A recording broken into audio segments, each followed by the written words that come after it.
One. Good morning, everyone, and welcome to the August Oil, Gas, and Mining Board. We will start today with the briefing session, but just so everybody knows right up front, we are a few minutes late because we were talking about items number 1 and number 2 on the agenda, and both of those items have been withdrawn.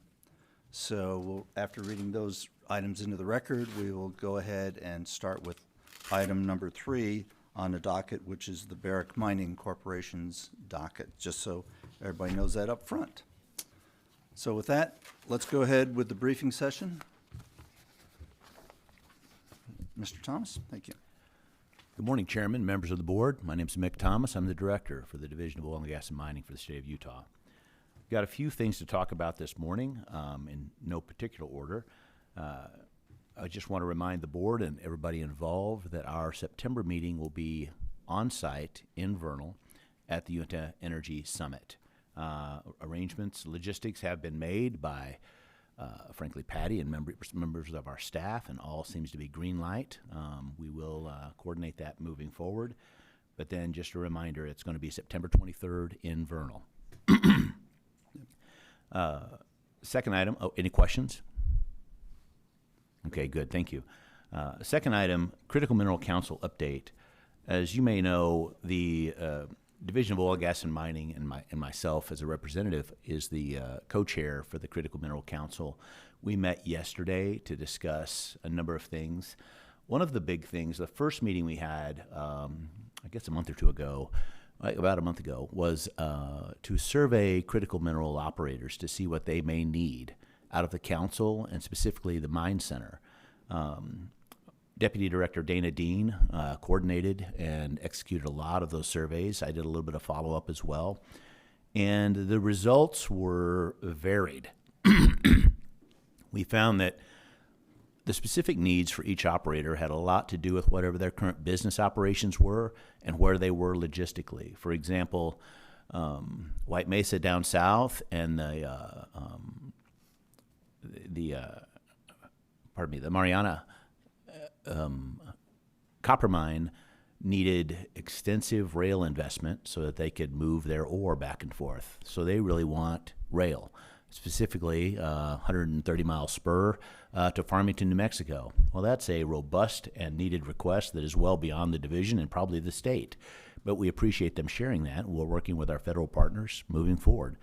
You guys know minimum that's a 10-year project, yeah, because it's going to go through a number of tribal lands as well. There was a general consensus that, especially with the rural mines, they need diesel technicians, experienced diesel technicians and lab technicians who are eager and willing to commit to living in rural Utah over the long term. Generally, no shock.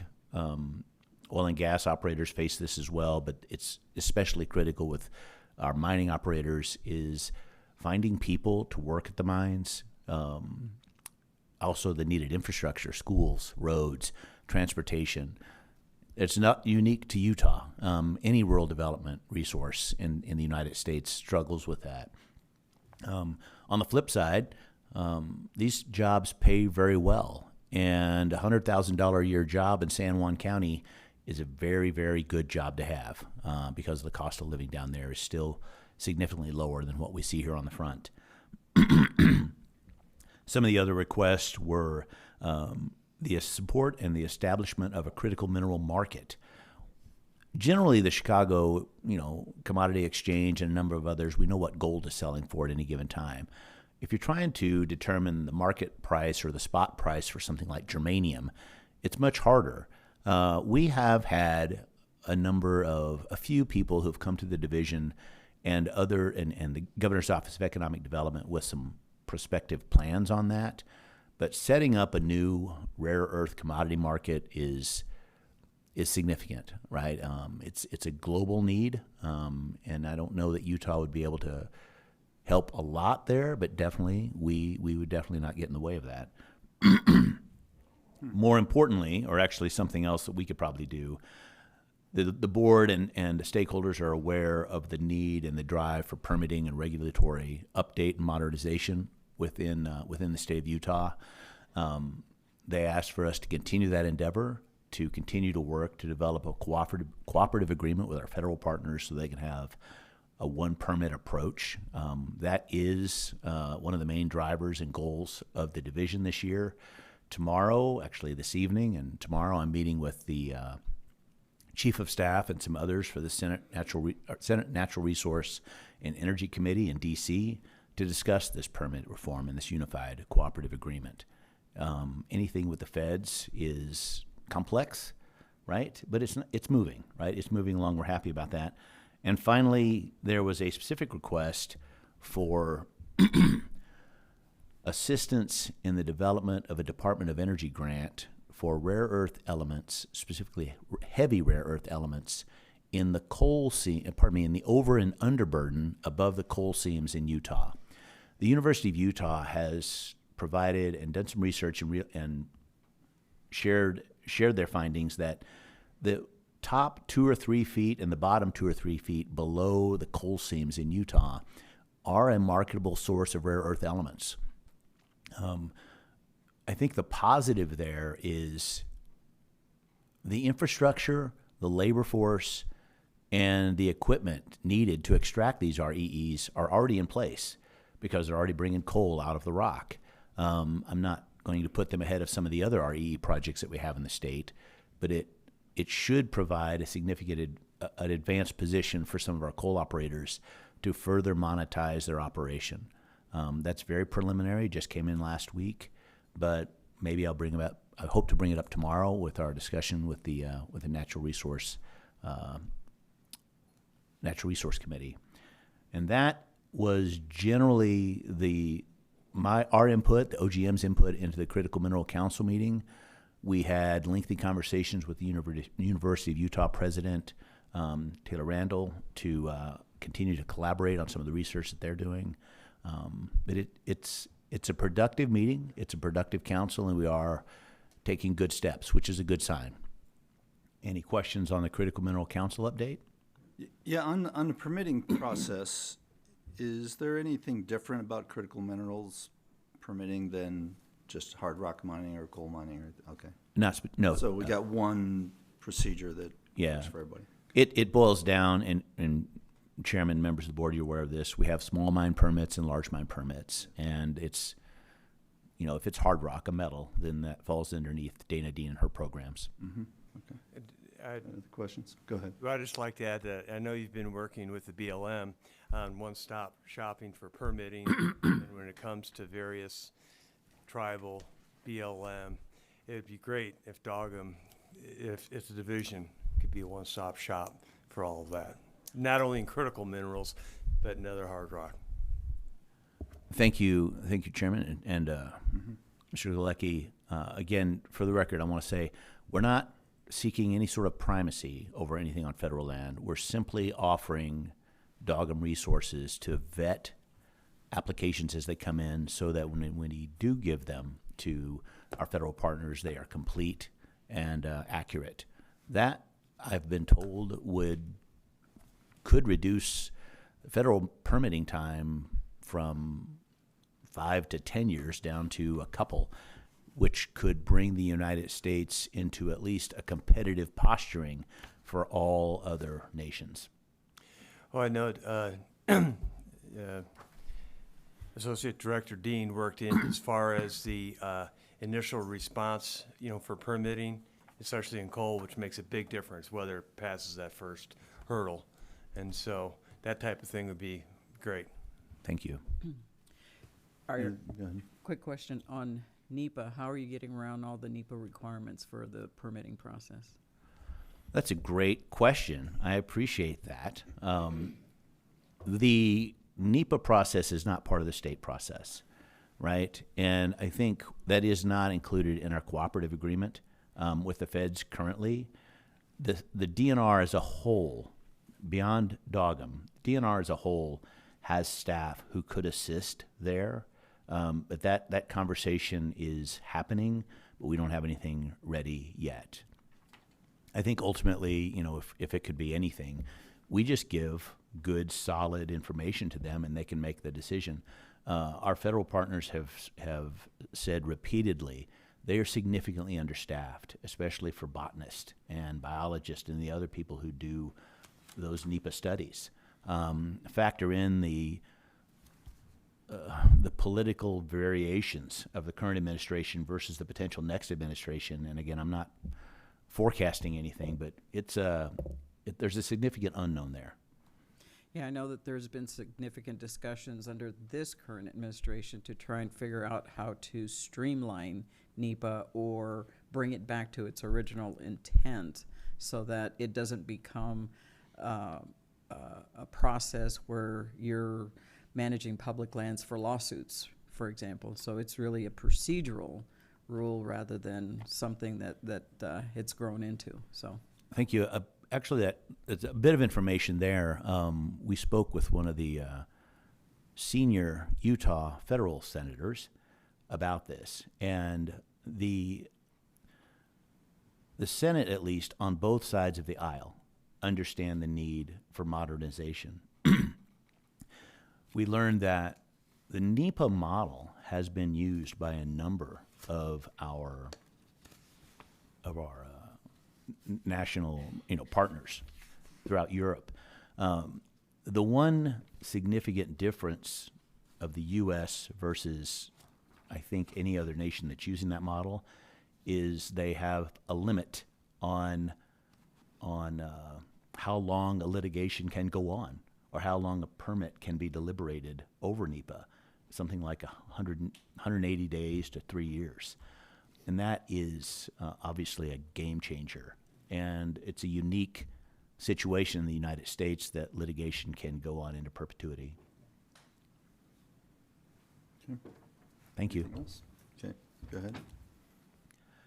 Next, I'm very happy and excited to introduce Deputy Director Dana Dean, who has been traveling, representing the state exceptionally well, and I invite her to come up and give us an update.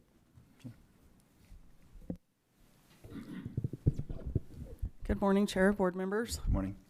I've been asked to speak about a trade mission that I was recently involved in to Argentina. We had the Commissioner of the Governor's Office of Economic Development, Jefferson Moss, Franz Kolb, who works for Jefferson as he's been with the Governor's Office for 35 years doing diplomacy and international relations, Commissioner Joel Ferry, Senator Darren Owens, and Representative Casey Snyder, and myself. And I was there because we were talking about mining, and I've lived in Argentina and speak Spanish, and that was very helpful. You wouldn't believe how far just a little bit of Spanish and saying, hey, I know your country gets you. But we had a lot of great meetings. It was a very packed schedule. We met with people in Buenos Aires who are part of the federal government, several senators from around the country, business people. Then we visited the province of Córdoba, where we went to Mar Chiquito, which is a terminal lake, much like the Great Salt Lake. Mm-hmm. And the key thing there is there's a bird called the Wilson's phalarope that flies. It lives on the Great Salt Lake. I believe it has its babies here, but when it arrives at the Great Salt Lake, it weighs 4 ounces. Over the time it's here, over the summer, it gets to 8 ounces, and then flies 7,000 miles without stopping to Mar Chiquita, where by the time it gets there, it's down to 4 ounces again because it used up all its energy flying that far. But that's a very important bird that is potentially is on the list for potentially being listed as an endangered species. We would like to prevent that like we did with sage grouse.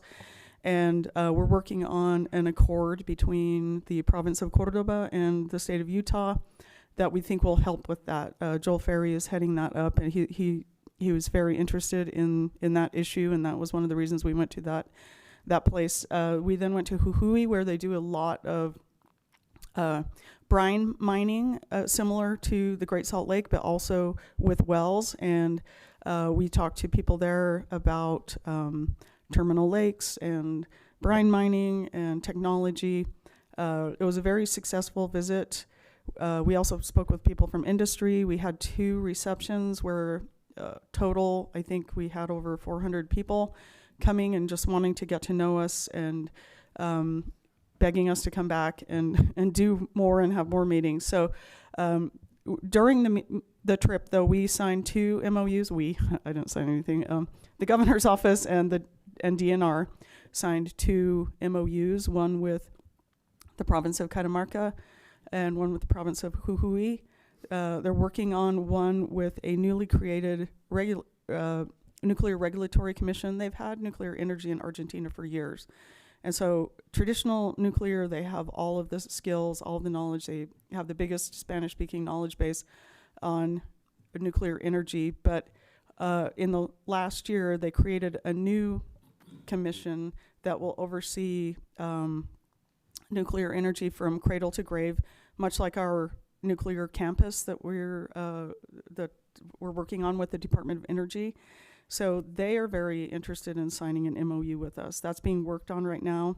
And the MOU, like I said, about the with Cordoba, which will include that bird, is also being worked on. And these MOUs covered mining, tourism, education, everything that the other provinces wanted to meet with us about. We talked to a lot of people and asked if other states had been down there trying to do similar things. They had not. So Utah has a good opportunity here to connect some of our industry with industry down there. They have some technology that we don't have. We have some technology that they don't have. And so it's very good to have that connection, and they're not just looking for investment one way from the United States to Argentina. They're looking at companies from Argentina investing in the United States and expanding in the United States as well. So it was a very good mission. Would love to go back if asked, but I think the people organizing it, the Governor's Office of Economic Development, did a great job setting up meetings with the right people. And again, we had a very successful writing up 2 MOUs and 2 more on the way that will have a good impact on the state of Utah. Okay, thank you. Any questions, board? Could you tell me the name of that bird again? The Wilson's Fowler Rope. Thank you. I can send you an email about it. Actually, it was interesting because we wanted to take a group picture, and we were coming back on the bus that was taking us back to town. And we saw this big mural. There's a mural on a wall, and it shows the bird. It's like a big picture of the bird, but then it has a map of the Americas, and there's a dot in Utah and a dot in Argentina, and it was just kind of serendipitous that we saw that, so we took a picture in front of that. But yeah, the Wilson's Fowler Rope, it's an interesting bird. But then you think about all the other birds that do the same thing, and so anyways, thank goodness Joel was there because he knows a lot more about birds than I do. But Thank you. yeah, Okay. Anything else? Thank you. Thanks a lot. thank you.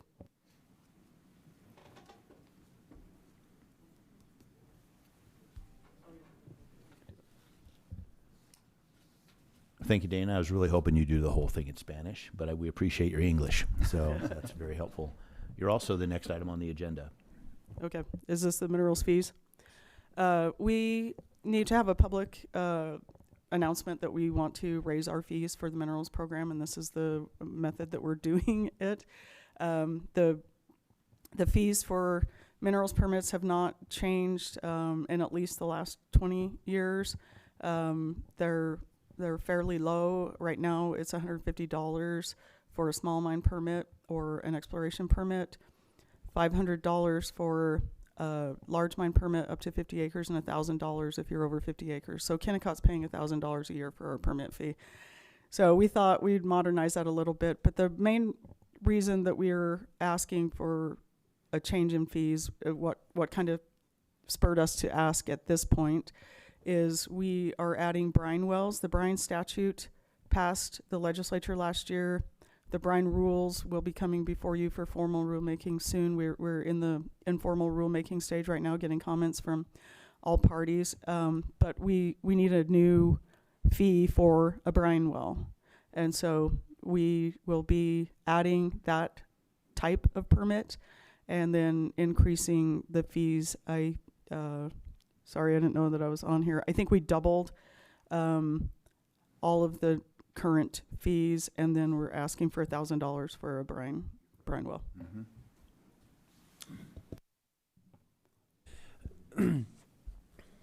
I got a quick question.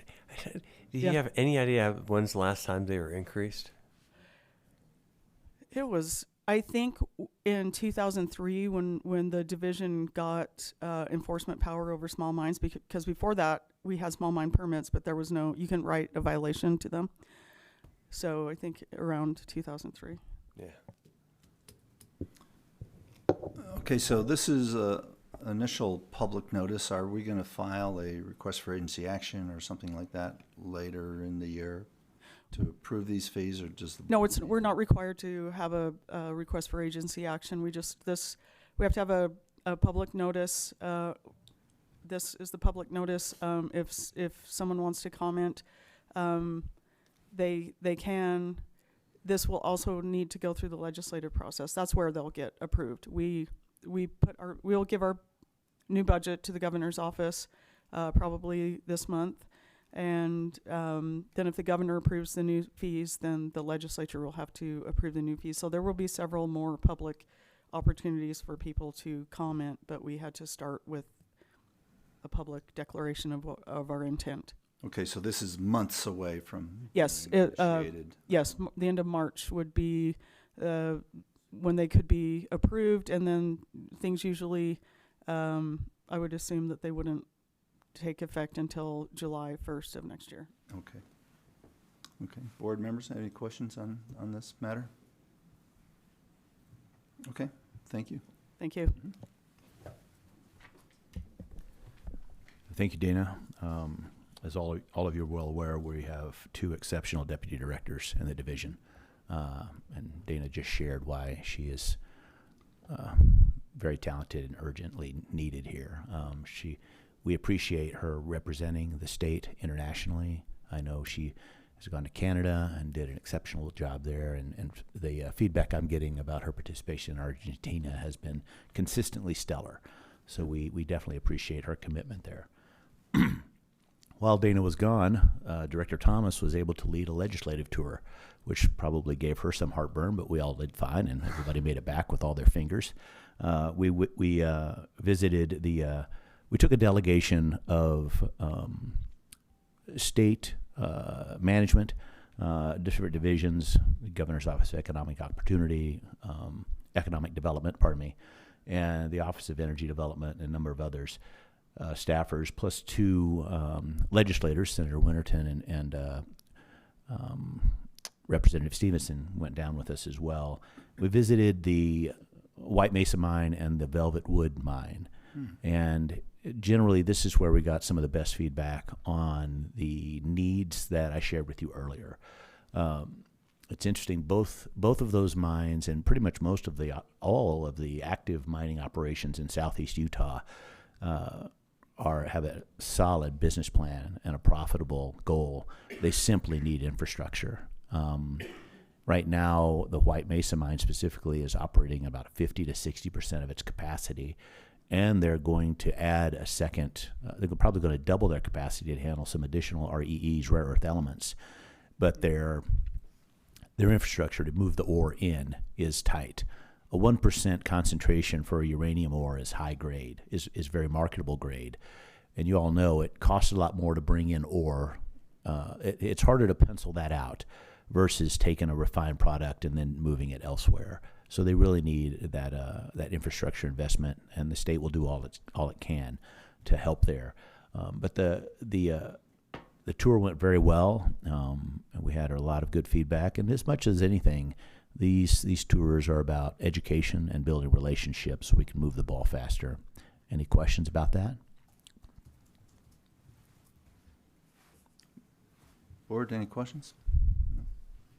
No. Thank you. Thank you. Next item is other. I don't have anything specifically to answer, but if you have any questions, I'm happy to discuss. Anybody got anything else that they want to ask Mr. Director Thomas? Okay, go ahead, Mr. Thomas, then.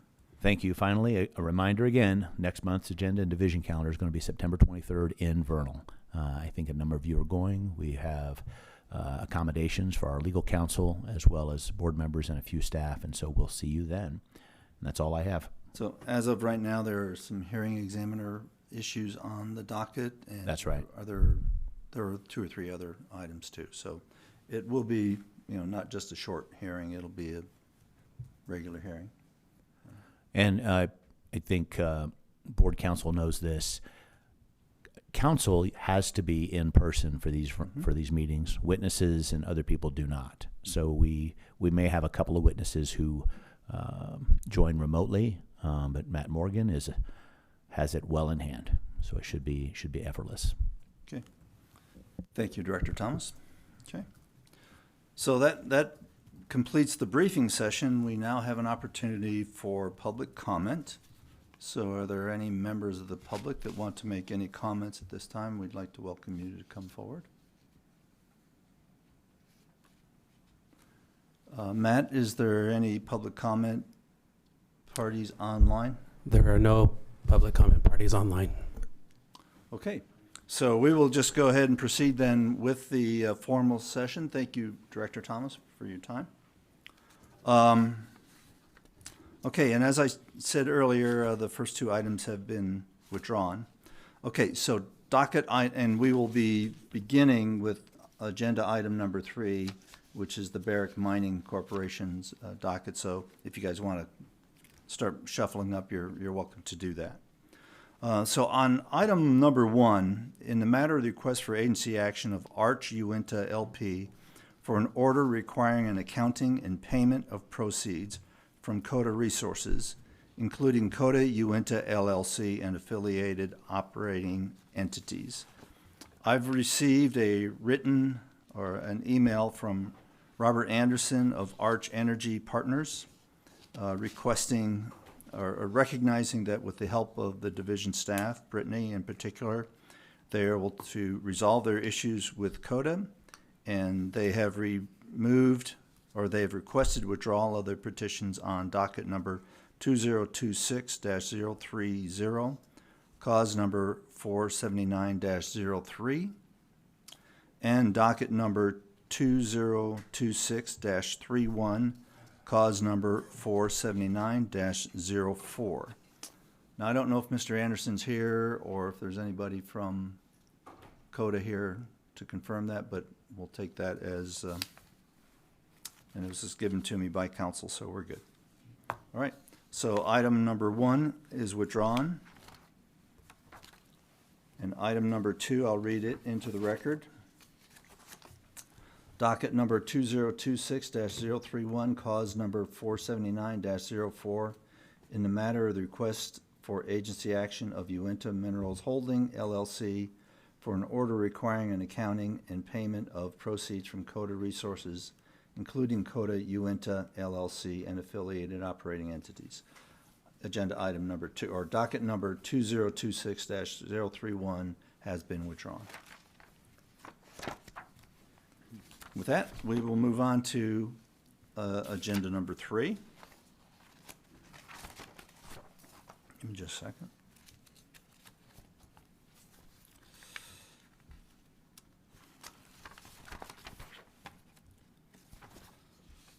Okay, agenda item number 3 is docket number 2026-036, cause number M04-50017-BT, in the matter of Barrick Mining Corporation's request for agency action to terminate board-approved self-bonding and indemnity agreement and reclamation contract for the Mercare mine. Let's take appearances. Michael Zodi with Parsons, Bailey, and Latimer on behalf of Barrick, and I have Kevin Hamatake, a consultant with Barrick, present with me as well. Okay. Division? Assistant Attorney General Gary White here on behalf of the Division of Oil, Gas, and Mining, and I'm seated to my left is Division Expert Brian Rue. Okay. Okay, great, thank you. Okay. Mr. Zodi, please proceed. Yeah, good morning, Board Chair and board members. This should be hopefully a fairly simple exercise.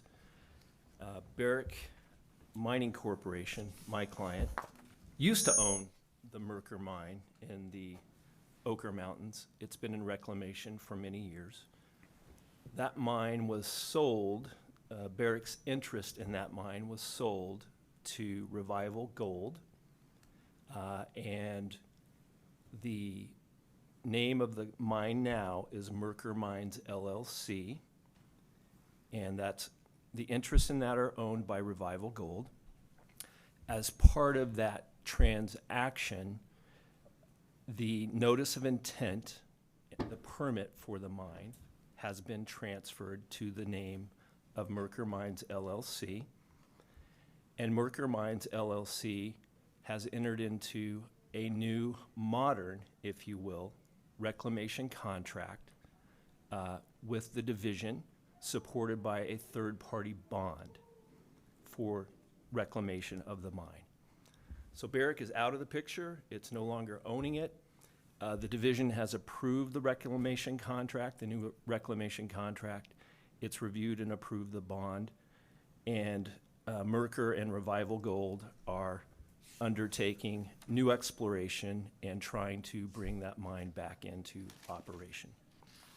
We are here today because, as you can tell from the papers that we filed, Barrick Mining Corporation and predecessors had entered into a contract with this board, as was allowed and is allowed under the rules, to self-bond the reclamation obligation. And so there's what I would call an old, if you will, a vestige of a reclamation contract and self-bond with this board. And we're here today to ask you to simply terminate it, because Barrick no longer owns the mine. There is a new bond and reclamation contract in place. We've gone through all of the procedural steps. We've worked very closely with the division, and I want to thank the division and Deputy Director Dean and Counsel Gary White and the rest of the staff. Petroleum Engineering respectively. Presuming the division has no objections, we again request that they be recognized in those disciplines for purposes of this cause. No objection. Okay. Board, any questions? No? Okay, proceed. And as usual, I will be moving for admission of our exhibits at the end of our presentation, Chief. Members of the board, 4 Point is before you today seeking establishment of 2 overlapping stand-up drilling units for 20,000-foot well development of the Lower Green River Wasatch formations, comprised of sections 1, 12, 13, 24, and 25, and sections 2, 11, 14, 23, and 26 of Township 4 South, Range 2 West, and the Uintah Special Meridian, respectively. Sections 25 and 26 are partial sections resulting from the Uintah Special Meridian boundary line and are included to avoid stranding development of them. As the board is aware, 20,000-foot horizontal wells are the latest trend of development in the western portion of the Uintah Basin. There are several existing wells upon these lands as identified in the request, pursuant to which production is allocated pursuant to the board's 139-150 and/or 130-09 orders. However, since the requested drilling units are overlapping, there will be no further conversion and therefore no disruption to the existing production allocation schemes. 4 Point is requesting the same caveats regarding the requested drilling units as has been previously imposed by the board for 20,000-foot wells, for example, the recent 130-48 order, including no interwell setbacks between the existing wells and newly drilled 20,000-foot wells. As the testimony will show, the owners of the correlative rights in those existing wells actually benefits from new 20,000-foot wells by, first, uptick in production, and second, ultimate economic recovery of the resource.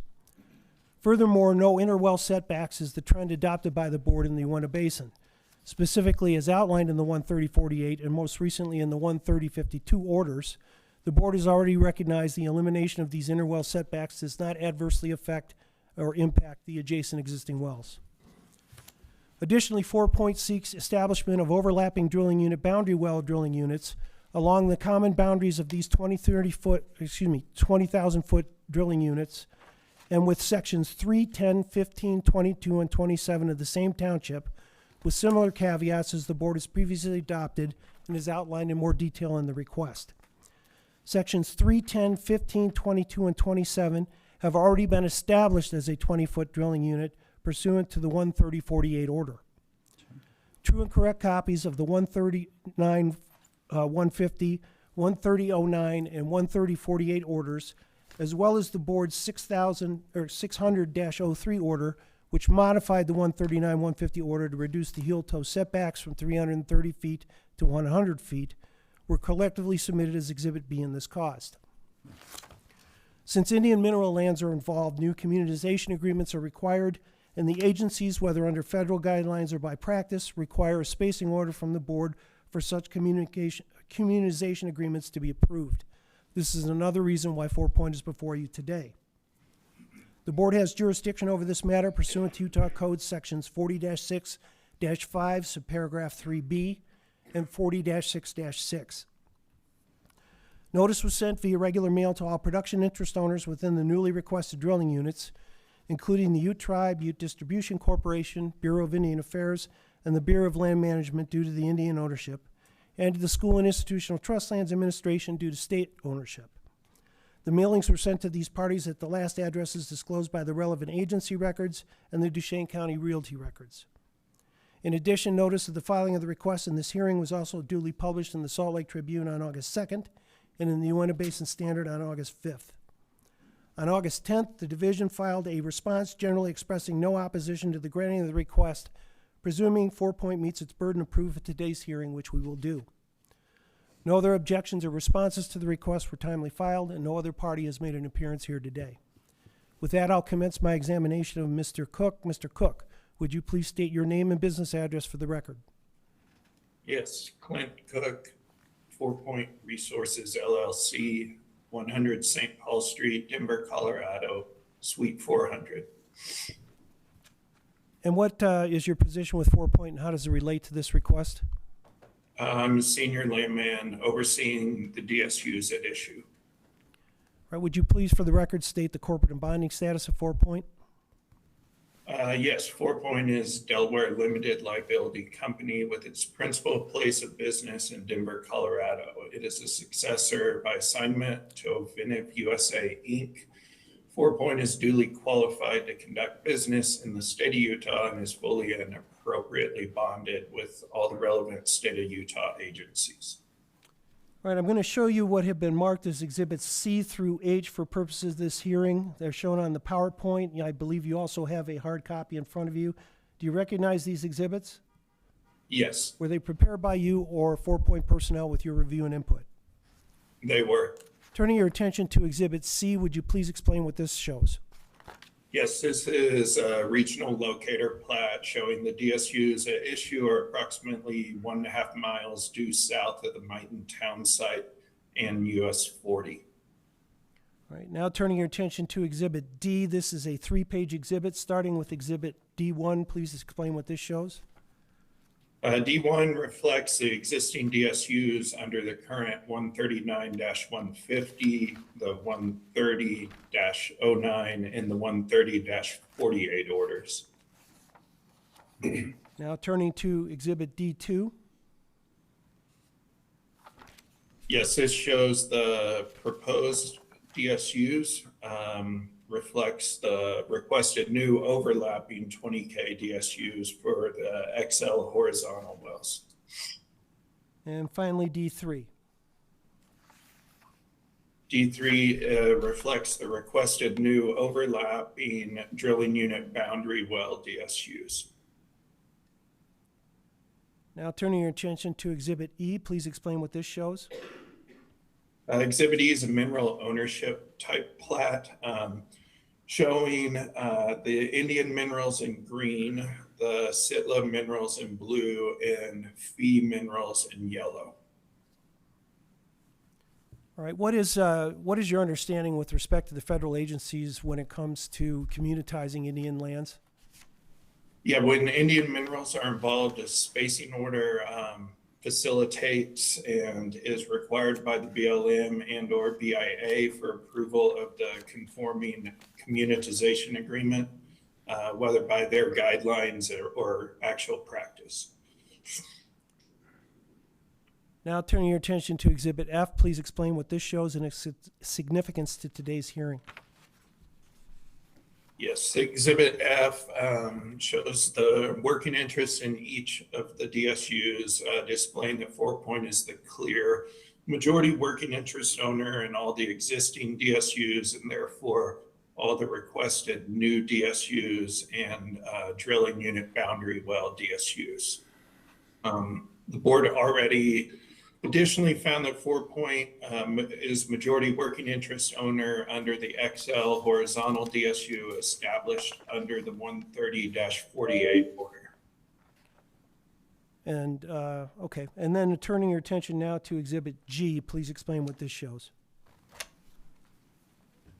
Yeah, G is just a plot of the existing wells, showing that existing well production allocation is previously converted per the 139-150 and 130-09 orders to the two sectional DSU basis. And finally, turning your attention to Exhibit H, please explain what this shows and its significance to the hearing.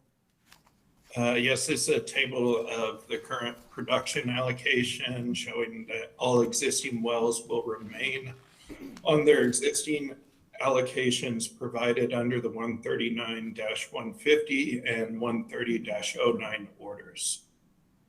The requested DSUs will overlap. Consequently, no additional conversion will occur. Okay, now I'm going to ask you to pull up the certificate of service that in this matter, that's a pleading already on file that was prepared by my office. You should have a hard copy to look at. Who are the parties that are shown on that certificate of service?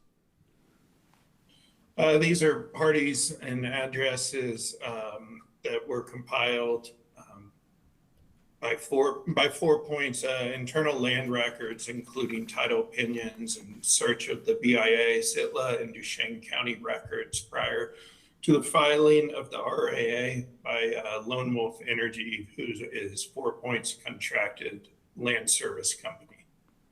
Were any parties outside of the requested drilling units notified, and if they weren't, why? No, they weren't, because we're not requesting any change to the setbacks. All right, and again, once again, how were those names and addresses compiled? You had a search done of the records? Yes, yeah, we did a search of our internal land records, title opinions, county records, BIA, Sitla, all done by Lone Wolf Energy. Which is your contract broker, correct? Correct. For the board's representation, again, they were mailed out regular mail and not certified mail, so there's no Exhibit Z that you're used to with the return receipts. With that, Mr. Chairman, that concludes my examination of Mr. Cook. Division, any questions? No questions for this witness. Board, any questions of Mr. Cook? Seeing none, go ahead and proceed. Thank you. I'll commence my examination of Ms. Schmaltz now. Ms. Schmaltz, would you please state your name and business address for the record? Yes, Sarah Schmaltz, 4 Point Resources LLC, 100 St. Paul Street, Suite 400, Denver, Colorado, 80206. And what's your current position with 4 Point, and how does it relate to this request? Yes, I'm the geologic planning manager for 4 Point Resources, overseeing the DSUs that are at issue today. I'm going to show you what have been marked as Exhibits I through K. Do you recognize these exhibits?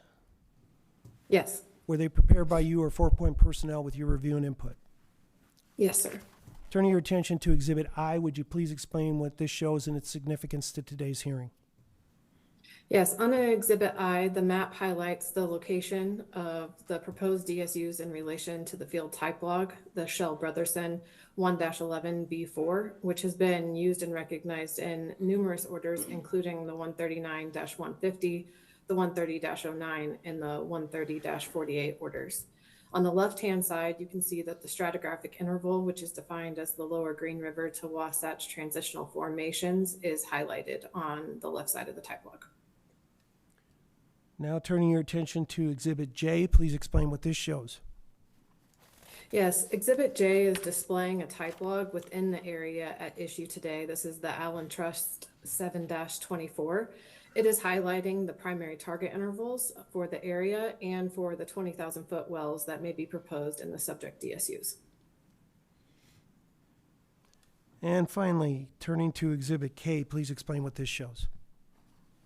Yeah, Exhibit K is a north to south stratigraphic cross-section through the DSUs we're talking about today, including the local type log from the previous exhibit. This cross-section reflects the uniformity of the primary target formations, which makes these units conducive to 20K development in this area.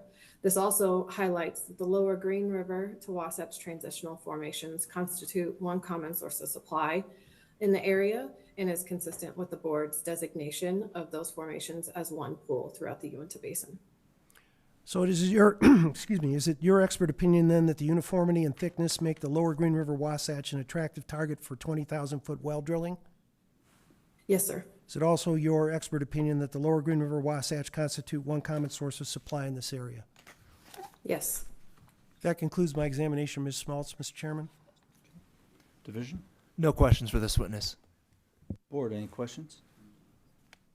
No questions. Okay, I'll commence my examination of Mr. Kovach. Mr. Kovach, would you please state your name and business address for the record? Yes, it's Brett Kovach and 4 Point Resources, 100 St. Paul Street, Suite 400, Denver, Colorado 80206. And what's your current position with 4 Point and how does it relate to this request? I'm the senior reservoir engineer overseeing the DSUs at issue. All right, can you confirm for the board the findings that the board made in the 13048 order regarding elimination of interwell setbacks and the fact that it doesn't adversely affect the owners in the existing wells? Yes. Could you also briefly address again what steps are taken to protect the existing wells during drilling completion of a new 20,000-foot well? Yeah, so, both during drilling and prior to drilling, we do a good amount of anti-collision analysis and, intentional steering while drilling to minimize risk. And then during the completion operations, frequently we'll shut in offset wells during frac to ensure and frac protect those wells, kind of build up the pressure there. All right, I'm going to turn your attention to Exhibit L. Do you recognize this exhibit? Yes. Was it prepared by you or 4 Point personnel with your review and input? Yes. Okay, would you please explain to the board what it shows and its significance to today's hearing? Yeah, so Exhibit L is comparing the economic benefits of a 2-mile and a 4-mile well. So just a couple things to point out here. When we kind of look at the performance of these extended laterals, like the super long laterals relative to the 2-mile wells, you can see from a recovery perspective that really we're expecting to recover 2 times the oil. So we're seeing that production scale quite well. And then when we look at the well cost, and particularly the well cost per foot, I think is a good metric to focus on here. When you go from drilling a 2-mile well to a 4-mile well, you generally see a cost reduction on a per foot basis of around 22%, which, really that leads to more oil recovery for less cost in the ground. And you can see from the PVs and the IRRs that there's an outsized boost here when you go from 2-mile to 4-mile wells. So it's really a highly commercial strategy for us to maximize recovery of resource in the basin. Okay, the request asks for up to 40 aggregate 10,000 and 20,000 foot wells. Can you explain where that number came from and why you're asking for that as well? Yeah, so that's what was allowed under Order 13048, and so we're really seeking the same authorization here. And we feel that well count provides us the right amount of wells to ensure that we maximize resource recovery out of these DSUs and, ensure that we can maximize that recovery in additional formations as we continue to delineate the basin. All right, and again, I'm sure the board is well aware of this, but just a brief explanation as to why the drilling unit boundary wells are needed. Yeah, so given our understanding of the drainage profiles of these wells, that drilling unit boundary well really enables us to maximize recovery and avoid wasting that resource between units that would not be drained otherwise. All right, is it your expert opinion that up to 40 aggregate 10,000 foot and 20,000 foot wells may be required to recover additional resources in each of the requested drilling units which would otherwise be left in the ground? Yes. Is it also your expert opinion that the 100-foot heel toe and 560-foot perpendicular setbacks will not adversely affect the correlative rights of adjacent parties? Yes. Is it also your expert opinion that the 20,000-foot wells appear more economic than the 10,000-foot wells? Yes. Is it also your expert opinion that drilling boundary wells are needed to recover resource between adjacent drilling units? Yes. And finally, is it your expert opinion that the elimination of interwell setbacks between existing wells and new 20,000-foot wells in general benefits rather than harms the correlative rights of the owners in those existing wells and is consistent with practices in other basins, including the Uintah Basin? Yes. With that, Mr. Chairman, that concludes my examination of Mr. Kovach. Okay. Division, any questions? No questions from the division. Okay. Board, do we have any questions of Mr. Kovach? Go ahead. Better have one question for you guys. Yeah. How many of these 4-mile horizontals have you drilled? And if I would think that there would be a higher risk the further out you go. But you're not seeing that, is that correct? That you're seeing these drilled reliably? Yeah, so these will be our first 4-mile wells in the basin. But that said, SM to the north has drilled a few in deeper, I guess longer total measured depth drilling environments. And also we've drilled some 15K J wells in the northern part of the basin where it's deeper. So from a total MD, when you consider kind of the turn leg as well as the return on that J, really we're talking very similar, total depths here. And, if you kind of look at the proliferation of 20K laterals in a lot of other basins, I mean, you've seen some wells in the Eagle Ford, that have been pushing 25, 26,000 feet laterals, and same in some of the Delaware and Midland basins. So, we feel confident that this is something we can do, and our drilling team's done a lot of modeling on, the viability, the torque and drag here, and we feel like it's a very viable and doable operation. Very good. Thank you. Thank you. Other questions, board? Yeah. Yes, is the footprint of the well pad basically the same for a 20,000-foot well as the smaller or the shorter well? Yeah, it's still the same surface hole. And so, yeah, I mean, the pad location will depend on how many wells are going in that pad. But I think that's, another advantage of the 20,000-foot laterals is you generally reduce the need to, have another surface pad at that 10,000-foot mark. Okay, good. Any other questions, board? Okay, thank you, Mr. McDonald. Yes, Mr. Chairman, that concludes our presentation in chief. At this time, I would move for admission of exhibits A through L inclusive. Okay, admitted. Division? Any objection? No objection to that. Okay. Okay. With that, I'll just reserve closing remarks after the division makes its statement. Okay. Division, over to you. Yes, thank you, Mr. Chairman. About a week ago, the division filed a notice of non-opposition to this request. Following the testimony and exhibits presented by 4 Point, the division is satisfied and maintains its position of non-opposition. So should the board find that the petitioner's request does not negatively impact the correlative rights or result in waste, the division does not stand in the board's way in approving the request. Thank you. Thank you. Okay, board, any questions of the division before we go back to Mr. McDonald? Seeing none, back to you, Mr. McDonald. Thank you, Mr. Chairman. With that, again, we believe that the statutory and regulatory requirements for granting the request have been satisfied. It will allow for the greater recovery of resource without waste and with the protection of correlative rights. We would ask that you approve the request as submitted.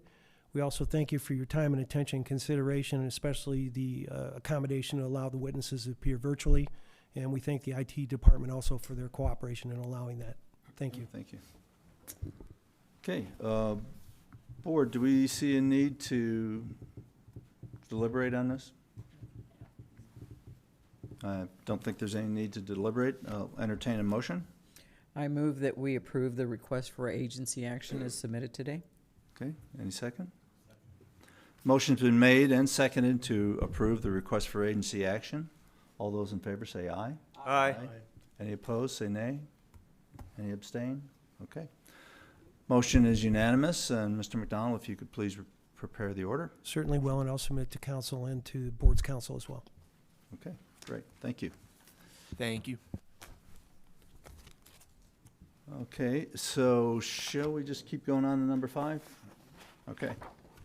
Looks like we'll move on to agenda item number 5. So we'll wait for folks from Findlay to get set up.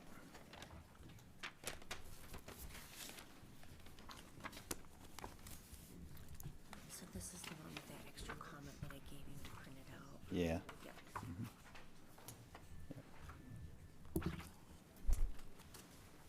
Where did I do with that?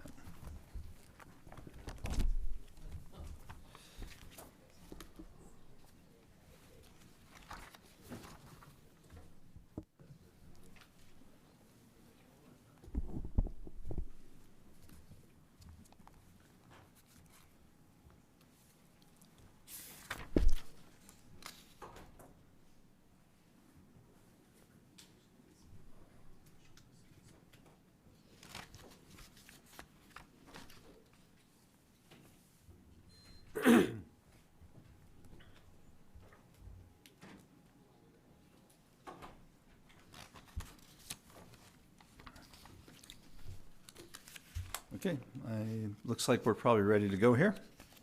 Agenda number 5 item is docket number 2026-038, cause number 47029, in the matter of the request for agency action of Finley Resources Incorporated for an order modifying the board's order in cause number 470-20 to reconfigure certain drilling units established thereunder to accommodate longer lateral horizontal well development within sections 5 through 8 and 16 through 21, Township 2 South, Range 2 East, USM, and Section 9 and 16, Township 6 South, Range 19 East, SLM, all in Uintah County, Utah. Let's take appearances for council. Fred McDonald of Council with Lear and Lear on behalf of the petitioner Finley Resources, Inc. Okay. Chris Eccles with Ray Faney and Hartle PLLC. Your mic's not on. Will you go ahead and push that button? Okay. Chris Eccles from Ray Faney and Hartle PLLC on behalf of Respondent Percussion Petroleum 3 LLC. Okay. Assistant Attorney General Gary White, here for the Division of Oil, Gas, and Mining. And seated to my left is Division Expert Peter Pankey. Okay, thank you. Mr. McDonald, go ahead and proceed. Thank you, Mr. Chairman. With me today testifying in person are Mr. Scott Pitzer, the Regional Land Manager. Gentlemen, would you stand up? Mr. Shay Atkins, who's the Executive Vice President, and Mr. Mark Wright, who's the Exploitation Manager of Finley Resources. I would ask that the Vice Chair swear them in at this time. Go ahead, Mr. Would you please raise your right arm to the square? Do you swear to tell the truth, the whole truth, and nothing but the truth, so help you God? Yes. Thank you. Okay. Go ahead, Mr. McDonald. The resume of all three witnesses were collectively submitted as Exhibit A as supplement in this cause. Excuse me, Exhibit A in this cause. If asked, each will confirm the information reflected in their respective resumes is true and correct. Mr. Pitzer will be a fact witness only. Mr. Atkins has been previously recognized by the board as an expert in geology and horizontal well development on numerous occasions. Presuming there are no objections, I ask the board once again recognize him as an expert in those disciplines for purposes of this cause. Division? No objection. Thank you. Board, any questions? Okay, go ahead, Mr. Oh, I'm sorry. Any objections? Okay, thank you. Thank you. Mr. Wright will be appearing for the board for this first time, and so I will qualify him as an expert in petroleum engineering at the commencement of his testimony. And again, I will be moving for admission of our primary exhibits at the end of our presentation in chief, and to the extent required, the rebuttal exhibits at the end of our rebuttal presentation, if and as necessary. Okay. Members of the board, today Finley seeks amendment of the board's previous order entered in cause number 470-20 to shift the boundaries of two existing overlapping long lateral horizontal drilling units and the associated drilling unit boundary well units to facilitate the drilling of a longer lateral horizontal wells to produce from the Lower Green River Wasatch Formation. A true and correct copy of the 470-20 order was submitted as Exhibit B in this cause. In preparing for this hearing, I discovered a typo in the 470-20 hearing, which was carried through in the request for agency action. Specifically, drilling unit boundary well drilling unit number 4 identified in the 470-20 order incorrectly refers to Township 6 South, Range 21 East, when it should have been 6 South, 19 East. The context of the order makes it very clear that that was simply a typo, and the requested revision requested today, if approved, will remedy that error. The main reason that Findlay has filed this request is the impact of the Uintah Special Meridian boundary, creating partial sections and the ability to drill an additional longer lateral wells, which is more economic and will better recover resource from those partial sections, in lieu of drilling shorter lateral wells as is currently required under the 470-20 order. Importantly, no change in setbacks have been requested, and consequently no adverse impact upon the correlative rights of the owners in the adjacent lands results. This is a crucial point of emphasis, as you will hear about more in this hearing. No other changes to the 470-20 order are being requested. The board has jurisdiction over this matter pursuant to Utah Code sections 40-6-5 subparagraph 3B and 40-6-6. Notice was sent via regular mail to all production interest owners in the requested drilling units and to the BLM, being the governmental agency having oil and gas jurisdiction over certain of the lands. The mailings were sent to these parties at the last addresses disclosed by the relevant BLM and Uintah County realty records. Findlay was mistaken as to the oil and gas ownership in Subject 16, believing ownership was in fee. They instead are state-owned and administered by SITLA. The state lease was not recorded, and consequently the county search did not disclose its lessee. Because of those circumstances, there was no indication SITLA's records needed to be searched. Consequently, its oil and gas lessee did not receive notice. Notwithstanding, SITLA was mailed the request for agency action, and the lessee, as by its appearance today, nevertheless filed a timely response, as I will shortly outline, rendering the lack of notice moot. The record will also reflect notice was duly published in the Salt Lake Tribune on August 2nd, and the Uintah Basin Standard and the Vernal Express on August 5th. On August 10th, the division filed a response indicating its non-opposition to the granting of Findlay's request, presuming Findlay satisfies its burden of proof, which we will do today. On August 4th, Aaron Giving and Sharon Ngono, record oil and gas owners in adjacent lands, not the lands at issue, filed responses. They objected to the request, but neither provide an explanation for their objection nor any supporting exhibits. As Mr. Pitzer will confirm, Findlay then attempted to contact them by phone and email to identify the nature of their objections and attempt to resolve them, but never received a response. However, they are not present here today, and consequently, pursuant to Rule 641-108-400, I ask the board to overrule their objections. Additionally, on August 10th, Percussion Petroleum 3, LLC, filed an objection to the request with no supporting technical exhibits. It initially complained it was not notified of the request. However, as Mr. Pitzer will confirm, there was nothing in the BLM or county records reflecting Percussion as the owner of the BLM lease covering Subject Section 9. And as I previously addressed, the fact that Percussion timely filed a response renders the lack of service upon it moot. Finally, Findlay was under no obligation to review the records pertaining to Sections 4 and 5 of Township 6 South, Range 19 East, as the owners in those sections are not parties whose interests are legally affected by the request, since there is no change in the setbacks established under the 470-20 order. Importantly, be aware these particular lands are the asserted crux of Percussion's objections.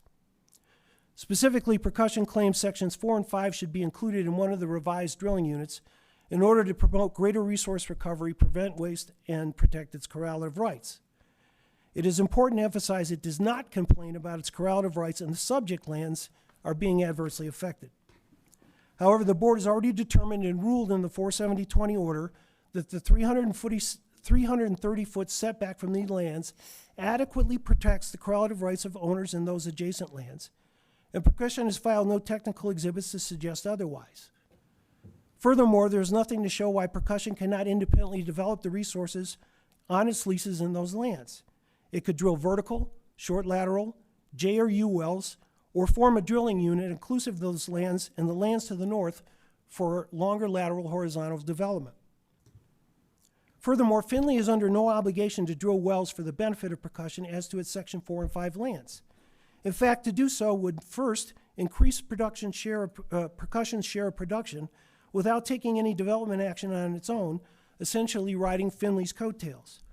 And secondly, it would instead dilute the production allocation to Findlay's lessors in the subject lands and consequently adversely affect their correlative rights. Finley does have a legal duty to protect its lessors. Finally, as a procedural note, the board cannot today amend the request to include Section 4 and 5 as requested by Percussion because the production interest owners within the subject lands have not received any notice that that action would be taken. A separate request would have to be filed to which Finley will strongly object based on the foregoing. For these reasons, Finley believes Percussion simply is not an interested party to this case whose legally protected interests are adversely affected, and the board should likewise overrule its objection.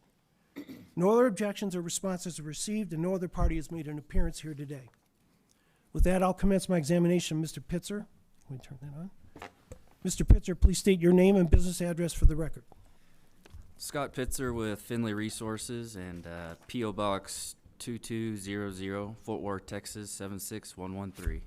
And what's your current position with Finley, and how does it relate to this request? I'm the regional land manager assisting with land-related issues pertaining to the lands at issue in this cause. All right. For the record, please state the corporate and bonding status of Finley. Finley is a Texas corporation with its principal place of business in Fort Worth, Texas. It is duly qualified to conduct business in Utah and is fully bonded with all relevant federal and state of Utah agencies. And I'm going to show you what have been marked as Exhibits C through F, substitute Exhibit G, and Exhibit H. Do you recognize these exhibits? Yes. Were they prepared by you or Finley personnel with your review and input? Yes, that's correct. Turning your attention to Exhibit C, would you please explain what it shows? Yes, this is kind of a locator map. It shows the subject lands are in Uintah County, approximately 2.5 miles northeast of Fort Duchesne, and the lands are bisected by US 40. Now turning your attention to Exhibit D, would you please explain what this shows? This shows the lands in which we are here talking about today. And this reflects the requested drilling units as opposed to the existing ones? That's right. This is the requested drilling units. All right. Now, in that regard, turning your attention to Exhibit E, please explain what this shows and its significance to the board. So this plat is comparing the current 470-20 DSUs with the requested revised DSUs. As you can see, it moves sections 5 and 8 of 2 south, 2 east from the DSU with sections 6 and 7 previously established under the 470-20 order to the revised DSU with sections 5, 8, 16, 17, 20, and 21 of 2 south, 2 east, and sections 9 and 16 of 6 south, 19 east previously established under the 470-20 order. Also, this changes the drilling unit boundary well DSU along the eastern boundary of sections 18 and 19 DSU and the section 16 et al. DSU, established under the 470-20 order, to additionally add sections 5 and 8. In other words, we're revising the drilling unit boundary well DSU along the common boundary of the 3 revised long lateral horizontal well DSUs. Now turning your attention to Exhibit F, please explain what this shows. This is showing the mineral ownership, which is mainly fee, some federal and some state. And in section 16 is where we previously showed that it was fee, although it is state-owned minerals. Finley remains the controlling working interest owner through designation as operator in all of the subject lands as the board found in the 470-20 order. As previously mentioned, Aaron, Gevin, and Sharon Ngono are mineral owners in sections 4 and 10 of 6 South, 19 East, not the subject lands. They were erroneously identified in the record search as owning an interest in the subject lands. After receiving their objections, I attempted to call and email them to determine the nature of their objections and to try and resolve them, but I never received a response. As to Percussion's claim arising under the federal lease covering parts of sections 4, 5, and also subject section 6 of 6 South, 19 East, the search of the BLM records disclosed Robert L. Bayless, producer, LLC, was the lessee, that the lease had been terminated for failure to timely pay a rental, and that a petition for a Class 2 reinstatement has been filed, but a reinstatement decision is still pending. All right, just for clarification, I believe you said section 6. You meant section 9 of Township 6 South, Range 19? Yes. Right. Now turning your attention to substitute Exhibit G, would you please explain what this shows? This shows the existing wells. All the vertical existing DSUs that are at issue are overlapping, so no impact on existing production allocation. No wells that are authorized under the 470-20 order have yet been drilled on the subject lands, but there are 12 approved long lateral horizontal APDs on the adjacent lands to the south. All right, finally, turning your attention to Exhibit H, and I'm also going to turn your attention to the Certificate of Service and the Supplemental Certificate of Service. These were pleadings that were prepared by my office and are on file with this matter already. Do you recognize the names and addresses of the parties shown? I do. And who are those parties and how are those names and addresses determined? These are all of the parties that that have an interest in the subject lands, and the addresses are compiled through Finley's internal records, including title opinions and searches of the BLM and Uintah County records, all prior to the filing of the RAA by Finley's contracted land service company or companies. All right, and on that list are included the school and institutional trust lands and the Robert L. Bellis producer, is that correct? That's correct. But it does not include percussion. Can you please explain why? Yes, percussion was not notified because of we didn't realize that they owned the state lease in section 16 because it was not filed of record. All right, with that, Mr. Chairman, that concludes my examination of Mr. Pitzer. However, I'm going to reserve the right to recall him as a rebuttal witness if and as necessary. Sure. Okay. So you go to division first, division. Okay. Okay. Division. Any questions? Chairman Walker, if you would indulge me, I would prefer that percussion have an opportunity first. Okay. Let's go to percussion. Mr. Eccles. Yeah, I don't think we have any questions for this witness. Thank you. Okay. Division. Then I'm in the same camp. Thank you. Okay. All right. Thank you. Go ahead, Mr. Pitzer. Go ahead, Mr. McDonald. With that, I'll commence my examination of Mr. Atkins.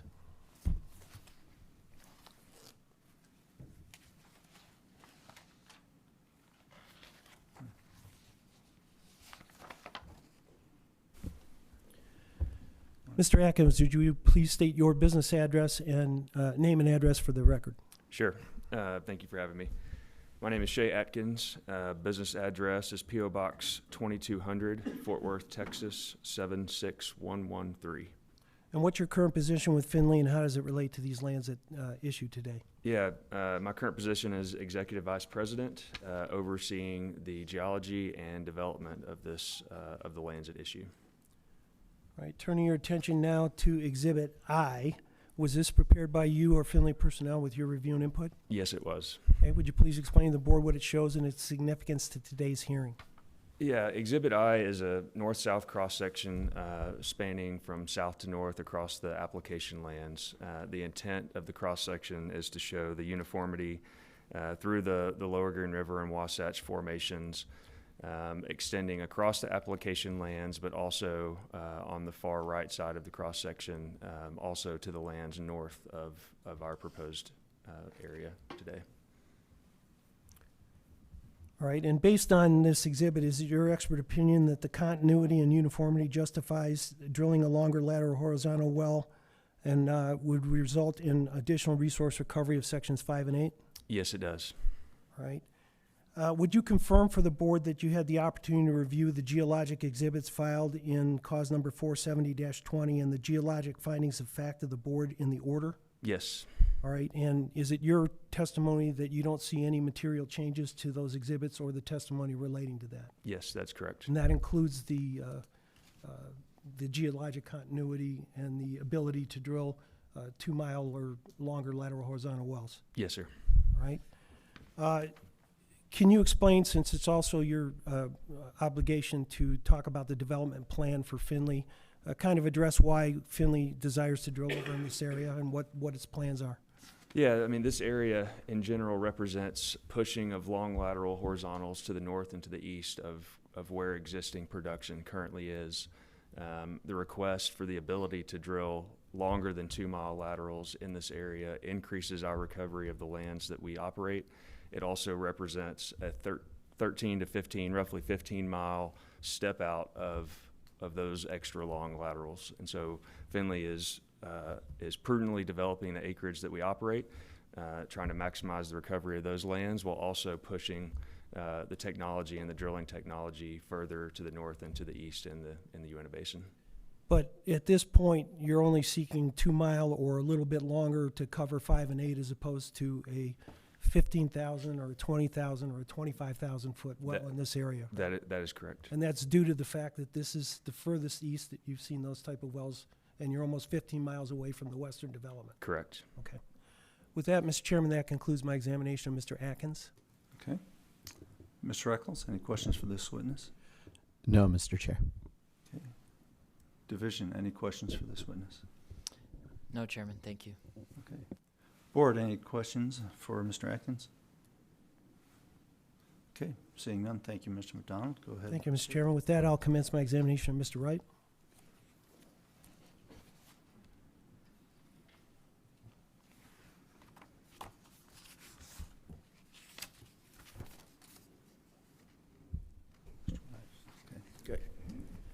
Mr. Wright, please state your name and business address for the record. Excuse me, Mark Wright, Finley Resources, P.O. Box 2200, Fort Worth, Texas, 76113. And what's your current position with Finley? How does it relate to these lands at issue today? Exploitation manager over the areas that we're discussing. All right, since this is your first time before the board, although the board has its your resume in front of them, would you just give a brief outline of your education, work experience, particularly experience with horizontal well development and unconventional plays and basins analogous to the Uintah Basin, any certifications, license, publications, etc.? Sure. I graduated from Texas Tech University December '95 with a bachelor in petroleum engineering. Went to work for Anadarko right out of college. Worked drilling, completions, production reservoir with them in Southwest Kansas, East Texas, North Louisiana, and brief stint up in Canada. Went to work for XTO Energy after that, working strictly on the reservoir side, working East Texas and North Louisiana, drilling vertical Travis Peak wells and horizontal Haynesville wells. From there, went to a startup, Veritas Energy. We drilled horizontal wells in the Fort Worth Basin and in central Oklahoma. Let's see, from there, Morningstar Partners, operations, drilling, production completions in West Texas. And then was VP of operations with Founders Oil and Gas, working West Texas as well. We drilled 30 wells out there on a property we bought from ConocoPhillips. And then last 3 years, I've been with Finley Resources, working Uintah Basin and Wyoming. Based on that testimony and his resume, I would ask that the board recognize Mr. Wright as a expert in petroleum engineering for purposes of this cause. Okay, Mr. Eccles, any objections? None, Mr. Chairman. Mr. White? No objection. Board, any questions of this witness? Okay, we're good. Accepted then? Yes. Thank you. Mr. Wright, I'm going to show you now what has been marked as Exhibit J. This is a 2-page exhibit. Do you recognize these exhibit? Yes. And was it prepared by you or Finley personnel with your review and input? Yes. Right, would you please turn your attention to J1, please explain what it shows? That is a survey survey plat reflecting the layout of longer laterals on the revised DSUs. Showing how you would go through sections 5 and 8, is that correct? Yes. Right, and then turning your attention to Exhibit J2, please explain what this shows and its significance. Yeah, this is showing with the existing units there in section, was it 8? 5 and 8. Yes. The laterals would be shorter, maximum of basically a mile, and the rate of return on those is in the low 20% range which is for the risk that you'd be taking wouldn't be worth drilling. And the ones that are shorter, half mile or less, just they're uneconomic due to the lateral length. The other exhibits showing the longer laterals, those are, the 100% rate of return range. So from an economic standpoint, it definitely benefits us to drill the longer laterals. Okay, and you heard Mr. Atkins' testimony regarding the development plan. Could you kind of elaborate on that a little bit as well? Yes, the plan here would be with the revised units in the southeastern unit to drill the 2 mile to 2.5 up to 3 mile laterals. And again, this is pushing out almost 15 miles west of where the 3 mile or 4 mile development is occurring. Yes, the closest ones that I found looking at drilling info via Enverus were 13 to 15 miles to the west of us. Right, and so the intent here is to continue to develop and test 2 miles, or in this case, just a little bit longer because of the circumstances involving sections 5 and 8? Yes. Right. Is it your expert opinion then that revision to the requested drilling units will allow the greater development of sections 5 and 8, both from a resource recovery and economic standpoint without committing waste? Yes. All right. Could you confirm for the board that you have reviewed the engineering exhibits filed in 47020 and the engineering findings of fact with the board with respect to that contained in its order? Yes. And is there any material change required from the testimony and findings that the board had regarding particularly the setbacks? No. All right. So it's still valid at this point? Yes. All right. With that, Mr. Chairman, that concludes my primary examination of Mr. Wright, but I will reserve the right to call him as a rebuttal witness as necessary. Okay, thank you. Mr. Eccles, any questions? Yes, Mr. Chairman. Looking at the right-hand side of this Exhibit J2, isn't it true that the longest of these longer lateral wells, the ones that go into Section 5, those are approaching 3 miles in length? Is that correct? Yes. Okay, thank you. That's it. Okay. Mr. White, any questions of this witness? Nothing right now. Thank you. Okay, board, do we have any questions of this witness? Seeing none, go ahead, wrap up, Mr. Thank you, Mr. Chairman. This concludes our primary presentation in chief. At this time, I would move for admission of Exhibits A through F, substitute Exhibit G, and Exhibits H through J inclusive. Okay. Any objections? Any objections, sir? Mr. Eccles? None. No objection. Okay, good. Accepted then, thank you. I'm also going to request the board to take administrative notice pursuant to Utah Code Section 63G-4-206, subparagraph 1B, Roman 4, of the geologic and engineering exhibits and testimony relating thereto accepted into evidence in the 47020 hearing, as referenced in Mr. Atkins and Mr. Wright's testimony today. I do have certain of those exhibits which may be offered as rebuttal exhibits if necessary, depending on Percussion's presentation. I'd like to confirm if the board will accept that administrative notice. Yes. All right, thank you. Accepted. All right, with that, that concludes our presentation at this time. Thank you. Okay, Mr. Eccles. Thank you, Mr. Chairman and members of the board. I'm joined today by two witnesses. For land, we have Mr. Adam Presnall, Vice President of Land at Percussion Petroleum 3, LLC. And for geology and geotechnical matters, we have Mr. Riley Brinkerhoff, founder and partner at Hive Partners. I would ask that the Vice Chair swear them in at this time. Okay. Yes, please raise your right arms to the square. Do you swear to tell the truth, the whole truth, and nothing but the truth, so help you God? Yes. Thank you. Thank you, Mr. Vice Chair. The resumes for these witnesses were filed as Exhibits K and L, respectively, and if asked, both would verify that the contents of their resumes are true and correct.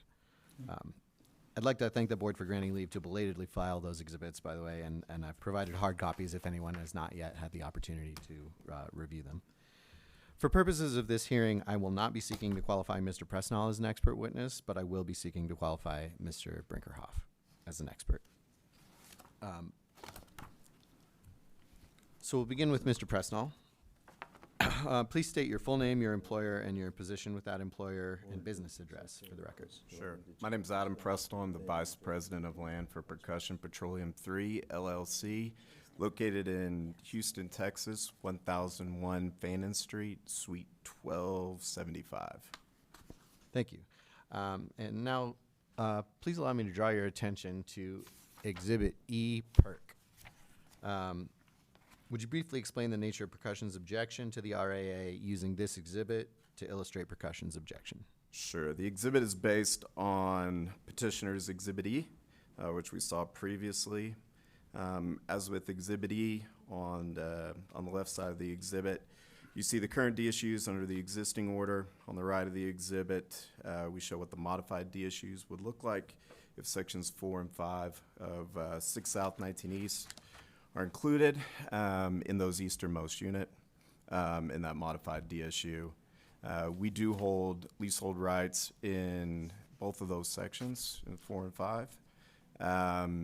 And to point out, essentially we agree with the rationale Finley has provided for their requested modified DSUs, but we believe that the same rationale being brought forward should include sections 4 and 5. And just as a shorthand for this hearing, we may refer collectively to those sections 4 and 5, 6 South 19 East SLM as the percussion sections. Now I'd like to draw your attention to Exhibit F Perk. Would you please explain what this exhibit shows? Sure. It's based on the petitioner's Exhibit F, which was captioned Mineral Ownership Map. In our version, we've just shown the mineral ownership if we included sections 4 and 5. You can see it's mostly fee with some fed with some fed acreage. And how much of that does Percussion hold leases on? So we have fee leases covering 41 acres in Section 4, and we've got, let's see, we're in the process of acquiring, as the petitioners mentioned, we have an agreement in place to acquire federal acreage from Robert Bayless Company. So we have roughly 174 net acres and 170 in Section 4, and a little more than 3 net acres in Section 5.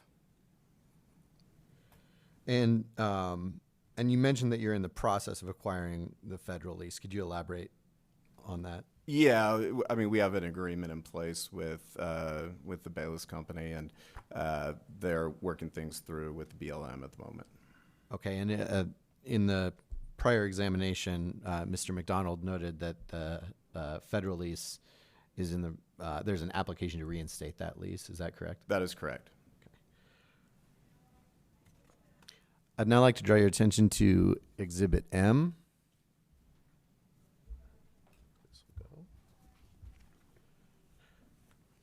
Please briefly describe what this exhibit shows. Yeah, so in this exhibit, we've taken what Finley has provided on the right half of their Exhibit J2, moved it to the left side of our exhibit. The diagram reflects the proposed long lateral horizontal wells. Finley anticipates drilling in their requested modified DSU, but this only shows those 6 long lateral horizontal wells located roughly, or mostly in the western half of those sections of their modified DSUs. That would leave the eastern half of this modified requested DSU undeveloped. On the right-hand side of the exhibit, we've shown that if percussion sections are included in the modified DSU, the entire DSU can be efficiently developed using long horizontal wells with roughly 2 to 3 mile laterals. This includes not just the additional acreage with percussion, but the original interest from the proposed DSU. And from a land perspective, why is the modification requested in Finley's RAA necessary? Yeah, so like we've said, we're not opposed to their application. It's just we have that Uintah special meridian boundary to the southwest, the Salt Lake Meridian to the northeast.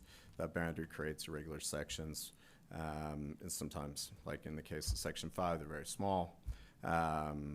So what Finley's application seeks to do is reshape the current DSUs, as I understand, is to maximize the efficiency with which the oil and gas under these lands may be developed using the longer than usual laterals.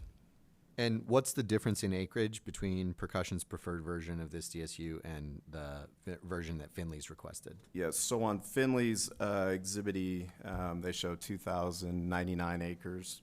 Our Exhibit E-Perk, if you include sections 4 and 5, it's going to take us to approximately 2,566 acres, so a difference of approximately 467 acres. And if Finley gets the modified DSUs it's requesting and develops them according to the plan laid out in the RAA and the petitioner's exhibits, what are the implications for the development prospects of the Percussion sections? Yeah, so generally speaking, you look at development as in rectangles, and it seems to be the more efficient way to develop these resources.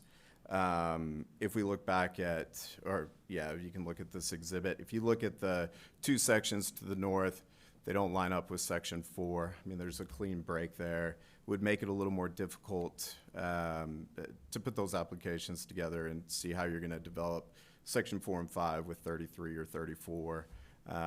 So, it definitely makes it a little more difficult to put together these units, probably creating another issue when you head north. So, and you're not, and to add, we're not going to go east-west here. Mr. Bickerhoff will show that, this isn't a east-west development. So to combine it with sections 4 and 3, or 4, 5, and 3, and 2 wouldn't make reasonable sense either. Okay, so to summarize, if the Percussion sections are not included in the modified DSU, will that increase the likelihood that the mineral resources underlying these lands would not get developed? I believe it would make it more difficult, correct. Relative to the modifications Finley's requesting, as reflected in their filings and exhibits, would including the Percussion sections increase impacts? Based on the exhibits we've seen, it looks like there'll be drilling wells from the south to north, so the surface impact would be minimal. So really, we don't see any major issue there.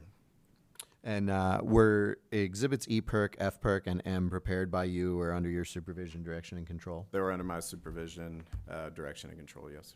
Do you believe that the relief sought today by Percussion, namely the inclusion of the Percussion sections in the modified DSU, would maximize recovery, minimize impacts, prevent waste, and protect correlative rights? I do. Do you believe the relief sought today by Percussion better furthers those objectives than does the relief sought today by Finley? I do, and to clarify, we fundamentally agree with Finley's rationale on what they're trying to do here. We just believe that if you apply the same rationale to the amendment to 5 and 8, you should apply the same rationale to section 4. That concludes my examination of this witness. Any questions from the board or other? Mr. McDonald? Well, I'll go to McDonald. Yeah, I have some cross-examination questions. Mr. Presnell, do you admit that the BLM records still reflect Bayless as the record owner of the federal lease, and that the reinstatement is still pending, that the lease was terminated and the reinstatement is still pending? That is correct. So there was no notification in the BLM public records that Percussion had any interest in that? Correct, and I don't think we've opposed the notification. We're good there. Okay. Has the state lease on Section 16 been issued? Yes, sir. It was issued back in, I want to say, March. Do you acknowledge, though, that the SITLA public records do not show the lease?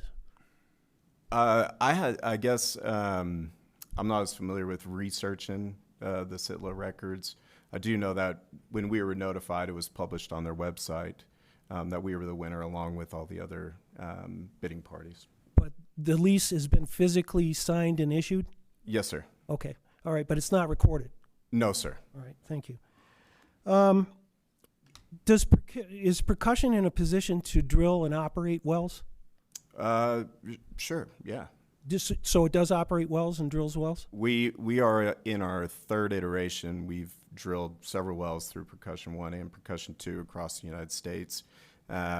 We've entered into several contracts. Our plan is to continue to operate wells in this area.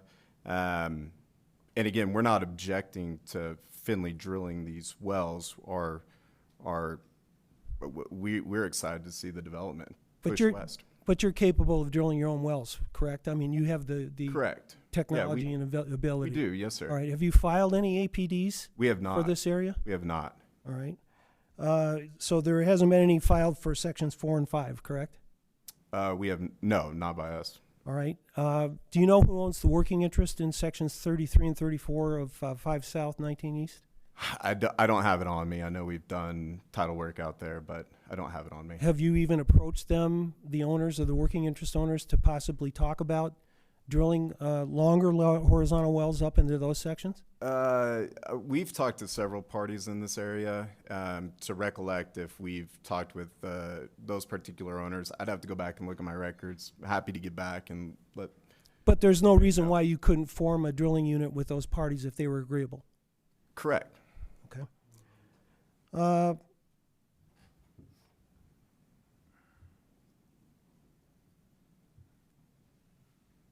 If you give me a second, let me just.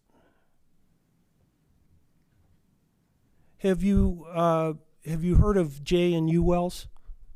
We have heard of J and U wells, correct. All right, and is that something that Percussion could drill, has the opportunity to drill, or would consider drilling? I think we would follow the same logic of why you're amending sections 5 and 8 to this unit. It's the economic state that 10,000 to 15,000 foot laterals and longer, just as in the case we heard earlier today, just makes more sense for. But a U well would still be 20,000, right? U well, sure. I guess however I'm not an engineer and won't testify to how. Okay, how but long it's a possibility of it to drill and develop your acreage, isn't it? in section 4. Section 4 or 5, and if you form a drilling unit with 33 or 34, you could even do it that way. I don't think you can get, I mean, we just have rights in section 4, so I don't know why we're talking about 33 and 34, but for section 4 to develop by itself, I don't think you're getting, I mean, just looking at the map, it's not a standard 640. I don't think you're going to get a 10,000 foot U lateral in there. Well, it's possible with it, isn't it? Well, I'm not an expert. An in that engineer, side, okay, Mr. just McDonald. asking, okay.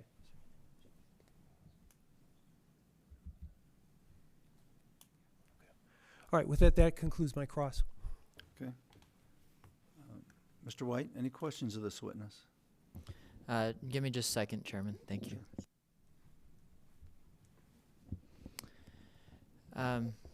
Sir, Gary White with the Attorney General's office. I represent the division. Pleasure. Have the owners in Section 4 been given notice of your objection?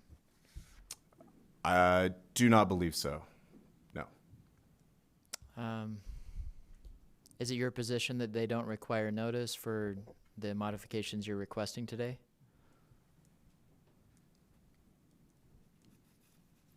I'm unfamiliar with that side. Apologize. Okay, thank you. And this might be a question for Percussion's other witness, and if that's the case, that's fine. We heard Mr. McDonald state in his opening statement that it would affect Finley's correlative rights if your request today were granted. Can you comment on that? Do you have a position on that? Sorry, could you say that again? Just one more time. I thought I heard Mr. McDonald state in his opening statement that it would affect Finley's correlative rights if Percussion's objection essentially were granted today, that Section 4 were included in the unit. Do you have an opinion on that or a position? No, I don't. Okay, thank you. Board, do you have any questions of Mr. Presnell? I was just wondering, who the other owners in Section 4 are. It's not Finley then. No, Finley is not. According to our records, Finley is not in section 4 or 5. And so you're requesting an addition here, which represents about half. You're about a half interest. That's half correct. the interest in Yes, sir. section 4. Yes, sir. And we know there are unleased fee owners. We have the BLM lease, and we've discussed that at length today. And then we have the fee ownership that still exists. And yeah. Okay. Yeah, and I don't know if any of you are ready to. It would be helpful to see a bigger picture of the whole area and how things are all fitting together. You know, going north south, mostly north south, because these are going to be stand-up wells. Can you help me in any way with that? Like, you know, like Mr. McDonald's saying, you know, you could go north with your northern owners. What is the?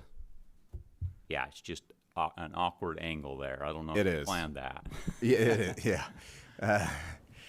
Yeah. So we've seen spacing out there. I don't have a map off the top of my head of how the units looked, but it seems based on what we've seen in the basin, it's going towards rectangle 10,000 foot. And when you take it to the north, you can see how 4 being excluded and being taken to the north kind of creates another situation where we're going to divide 4 in half. I don't know how the commission feels about this. I apologize. This is my first hearing. Was hoping it would be a little bit different. But you know, so still understanding the rules and working with, you know, many of the attorneys in this room, understanding how we put together these units. But it's 2 and 3 mile laterals. 1 mile is just destroys economics today. Yeah. So is now the appropriate time to ask your witness a question also? It's not. We're still his. Okay. We go finish up. All right. And then go to But if it's helpful, not understanding the procedure, happy to follow up showing the existing units based in this general area, maybe a zoom out of a couple townships, and we'd be happy to submit that. Okay. This is a question for Mr. McDonald. I believe the public notification of SITLA leases, the official place is with SITLA, and they do not have to be recorded with the county. Is that your understanding? That would be the case again, but if you search the SITLA records and all it shows is that they're SITLA lands as opposed to a lease that's been issued, that would be a question. Okay. But again, you know, that's section 16, and section 16 is within this area anyways. And they're not complaining about section 16. They're complaining about sections 4 and 5. Okay, as long as we're clear that they don't have to be recorded in the county. Yes, but again, the indication was in the county records that there was no valid lease covering those lands. SITLA. Not even a full mile anyway.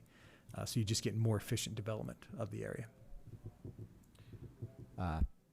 Thank you. That concludes my examination of this witness, Mr. Chairman.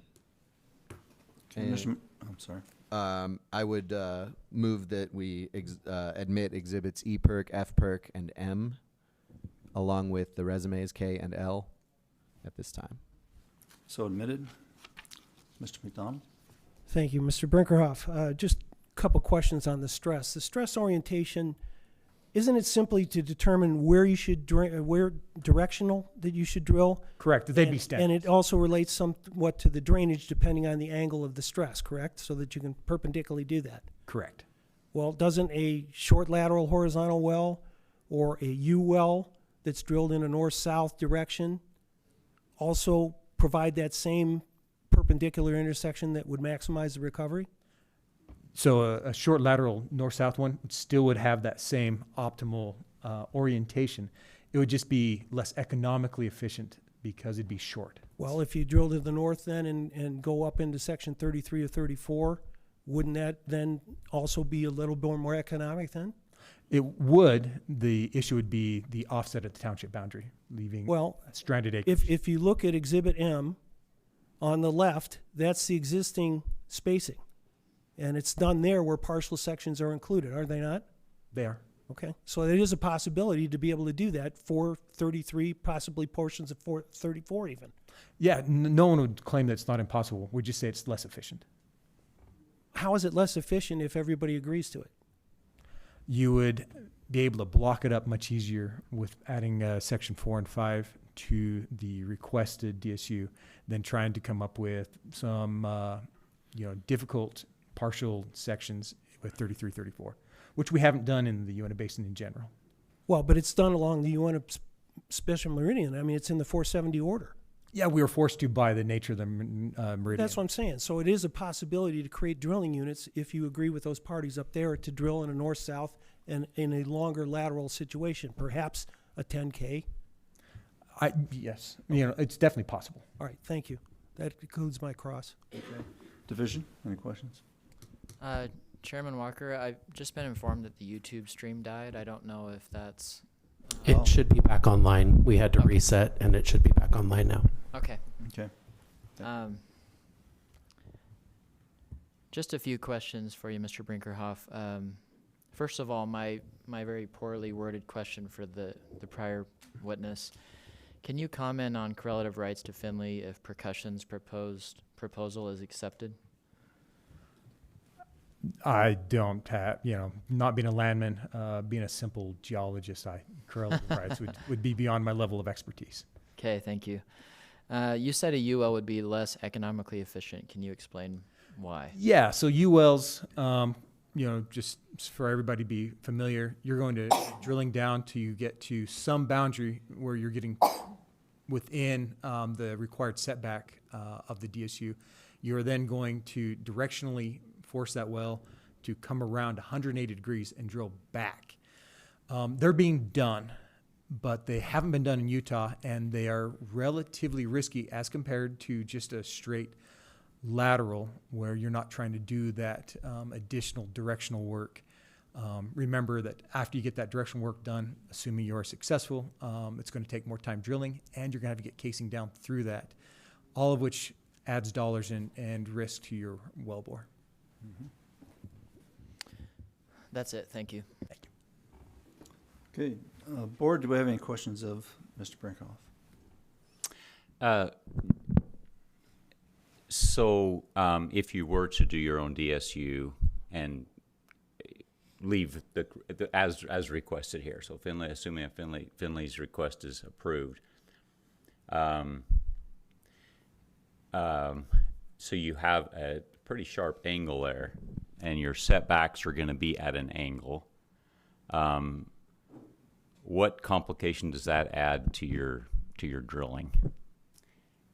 So say you tried to do it with 33, you'd either have short laterals going down, drilling south from 33 and getting part of 4.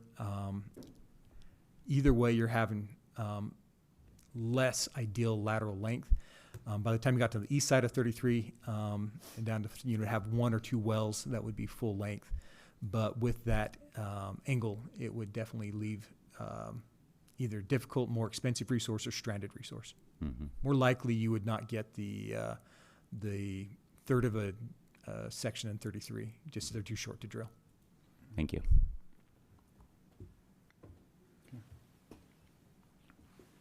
Board, any other questions of Mr. Brinkerhoff? Oh, go ahead, sorry. Who owns the rest of the interest in Section 9 that's within this proposal? Do you guys own it 100%? Does Finley own it 100%?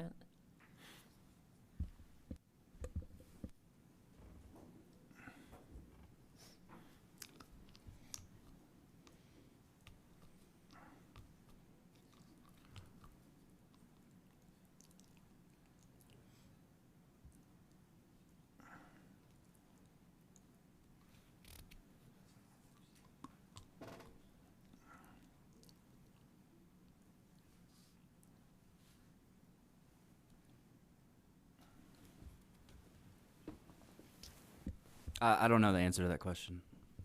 Do you think it's fee? I think part of it is fee. Okay, thank you.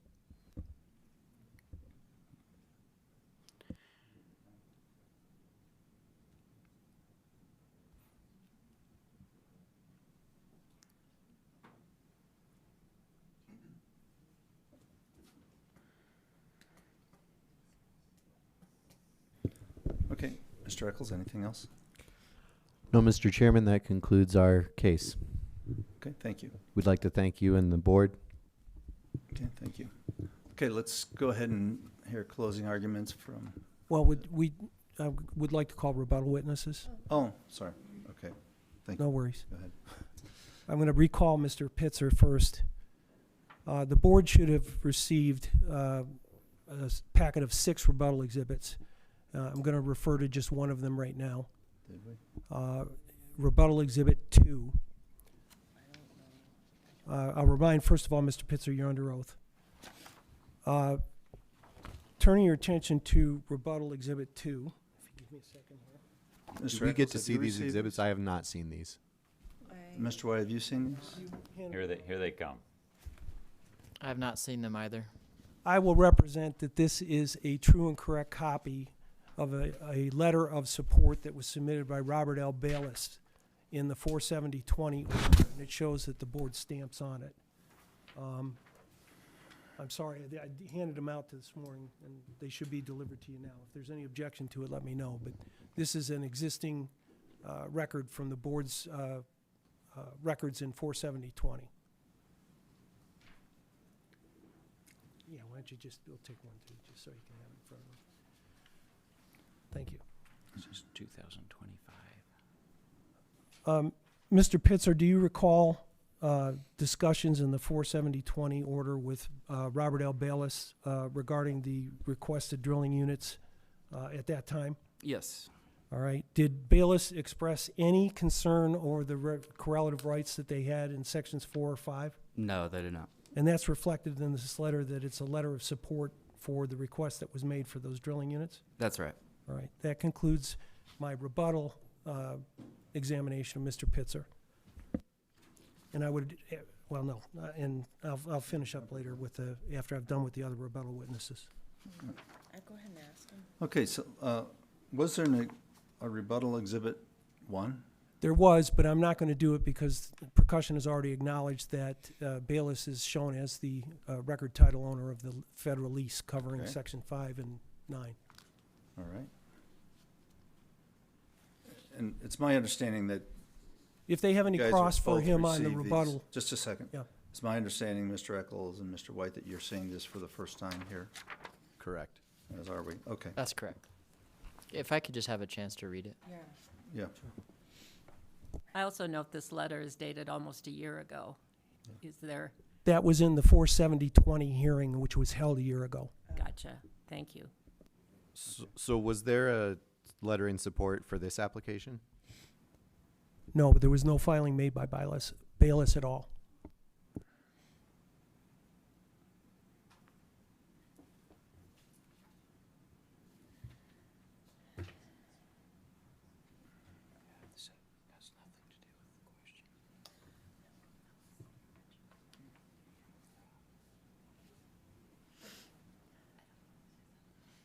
Okay, so I'll just ask them for, if they want to respond or anything.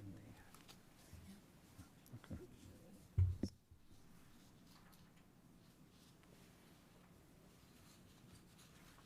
Okay, Mr. Eccles, any kind of response to this exhibit? Other than my previous question about whether there'd been a more recent letter in support for this particular RAA, no. Okay. Mr. White, any response on this? Mr. Pankey has a question Okay. that he can better articulate than me. Who's he going to ask? You have a question, or? I guess I'll do it, Al, Chairman Walker. Peter Pankey with the division. I just wanted to, just one second, I got to talk to him.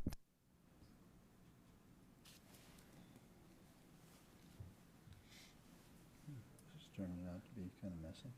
Yeah, it's okay. We'll figure it out.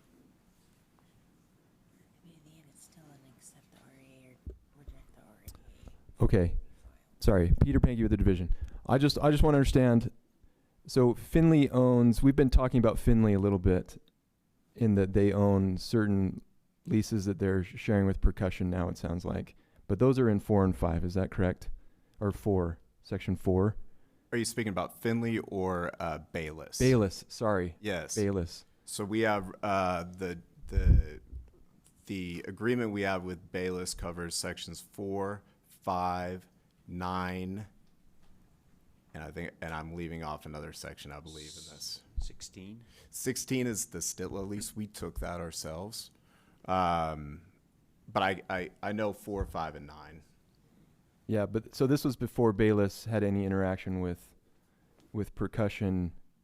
Is that correct? That is correct. Since this was a year ago. I don't know if, just for clarity, I don't know if I can say we hadn't had discussions a year ago about this acreage, Right, but yes, sorry. we did not have an executed agreement. Correct. There we go. Thank you. Okay, I'm sure where we are at this point. Okay, go ahead and continue, Mr. McDonald, then. Thank you. That concluded my rebuttal presentation with Mr. Pitzer. Now I'm going to recall Mr. Atkins on rebuttal. Again, Mr. Atkins, you're under oath here. Can you address, again, let's start with the concept of J and U wells. I believe Mr. Brinkerhoff stated that none have been drilled in Utah. Are you aware of any J or U wells that have been drilled in Utah? Yes. Yeah, there are in fact 2 J wells that have been drilled and completed in the Uintah Basin. And not by Finley, but by an adjacent operator. Is it something that Finley would consider as a prudent operator if the circumstances justified? Can they be economically drilled? If it makes sense economically and as a prudent operator to develop the lands that we hold to properly represent the leasehold that we control, yes. The technical capability has been proven in the basin. It will be continued to be proven up through other parts of the basin, similarly to the longer laterals, which is what Finley is here requesting the ability to do today. All right, I'm going to turn your attention to Exhibit E, which has already been admitted in Petitioner's Exhibit E, which has been admitted into evidence already.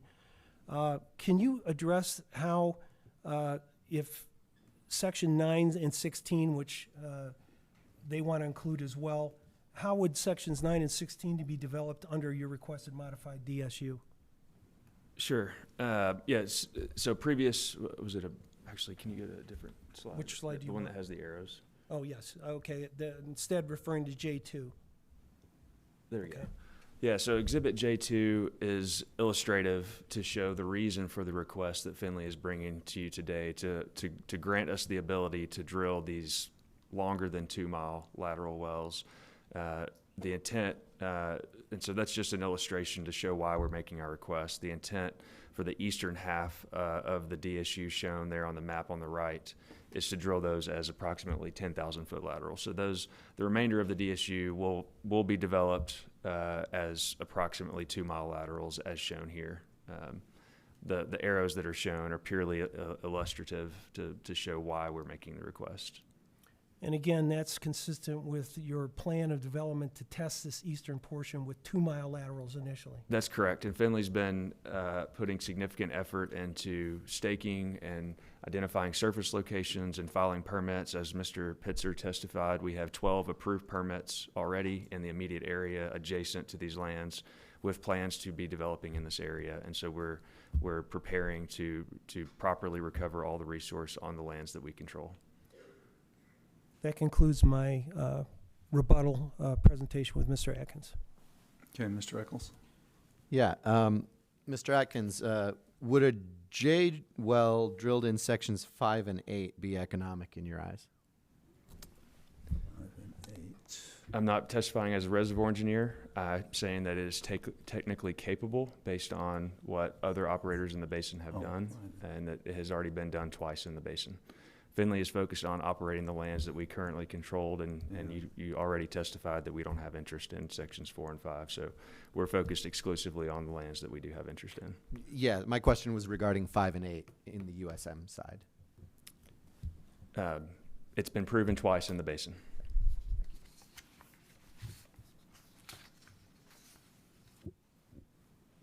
Any other questions? Apologies, that's all for this witness. Okay. Mr. White?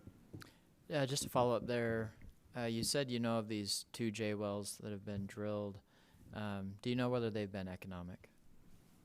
I'm not familiar with the economic scenarios of those wells. It's another operator. I'm not sure of their cost or the price that they're getting for their crude. There's a lot of variables, the royalties. There's a lot of variables for economics.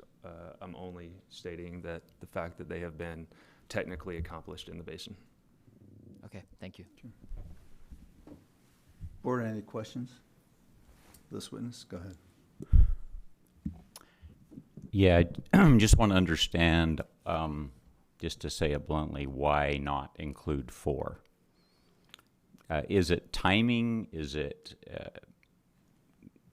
just give me Sure. your best reasons why not? I mean, the first obvious reason that was testified is we didn't have interest in the section. Yeah. And so we're focused on the lands that we operate. The second being the nearest lateral longer than 10,000 feet in the basin is roughly 15 miles away. And so as you step into different parts of the basins, you see different drilling hazards, different drilling scenarios that we want to fully understand, and that's what we're coming to request the ability to do, right? It's all progression as we see through many requests for agency action.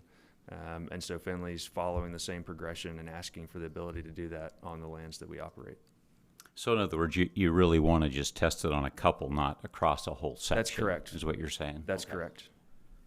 Okay. Assuming success on those, then we would certainly look at other opportunities on the lands that we operate. Okay. It's kind of a loaded question, but if you did own 4, would this request include 4? That's hard to say. Yeah. Any other questions, board? Does Finley, Go ahead. Yeah. does Finley have any interest in 4 and 9? Any leasehold interest? I'm gonna have to let Mr. Pitzer.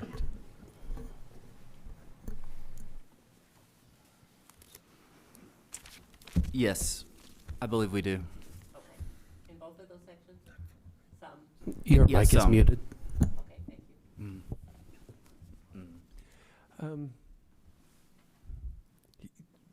Why you still have it? So as the drawing we have, all in green is controlled by Finley. Yes, under the 47020 order, it Under already is. 47020, Yes. the parts that are in section cross line section 16 and 9 are currently Right, basically to the east of the diagonal line is 6 south, 19 east in the Salt Lake Meridian. Everything to the west of it is 2 south, 2 east in the Uintah Special Meridian. right. Okay, thank you. Where am I now? Who's? If everybody's done with that. Yeah, then we're done. you're still on rebuttal. We're done with Mr. Atkins' rebuttal, and that concludes our rebuttal presentation. Okay. So at this point, I Okay. think it's the division's turn. Right. We don't have any evidence to present, Chairman Walker, but we would request 10 minutes to evaluate the evidence so that we can come back and make our closing statement. Okay, so why don't we take, let's go ahead and get lunch and all that stuff taken care of with one break here. Rather than take a 10-minute and then come back and stuff, and so why don't we just take until, what is it? Until It's only 11:15. 11:50, oh, okay, never mind. I could probably do it in 5, Chairman Walker. Let's take a 10-minute break you then. say, Yeah, let's come back, let's come back at 11:25 on that clock. Thank you. Yeah, okay, thank you.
Okay, thank you. We're back on the record at this point in time.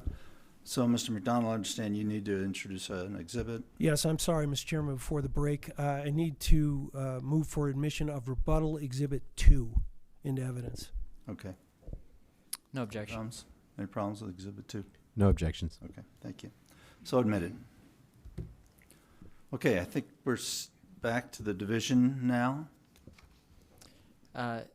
Chairman Walker, we don't have any witnesses to call, Okay. so we will provide a closing statement. I don't know the order you want to do those in.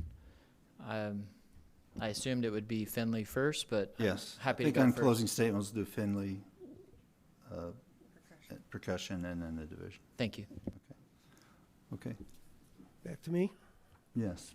All right, thank you, Mr. Chairman. I'm going to refer the board back to my opening remarks on a lot of these issues with respect to percussion's objection.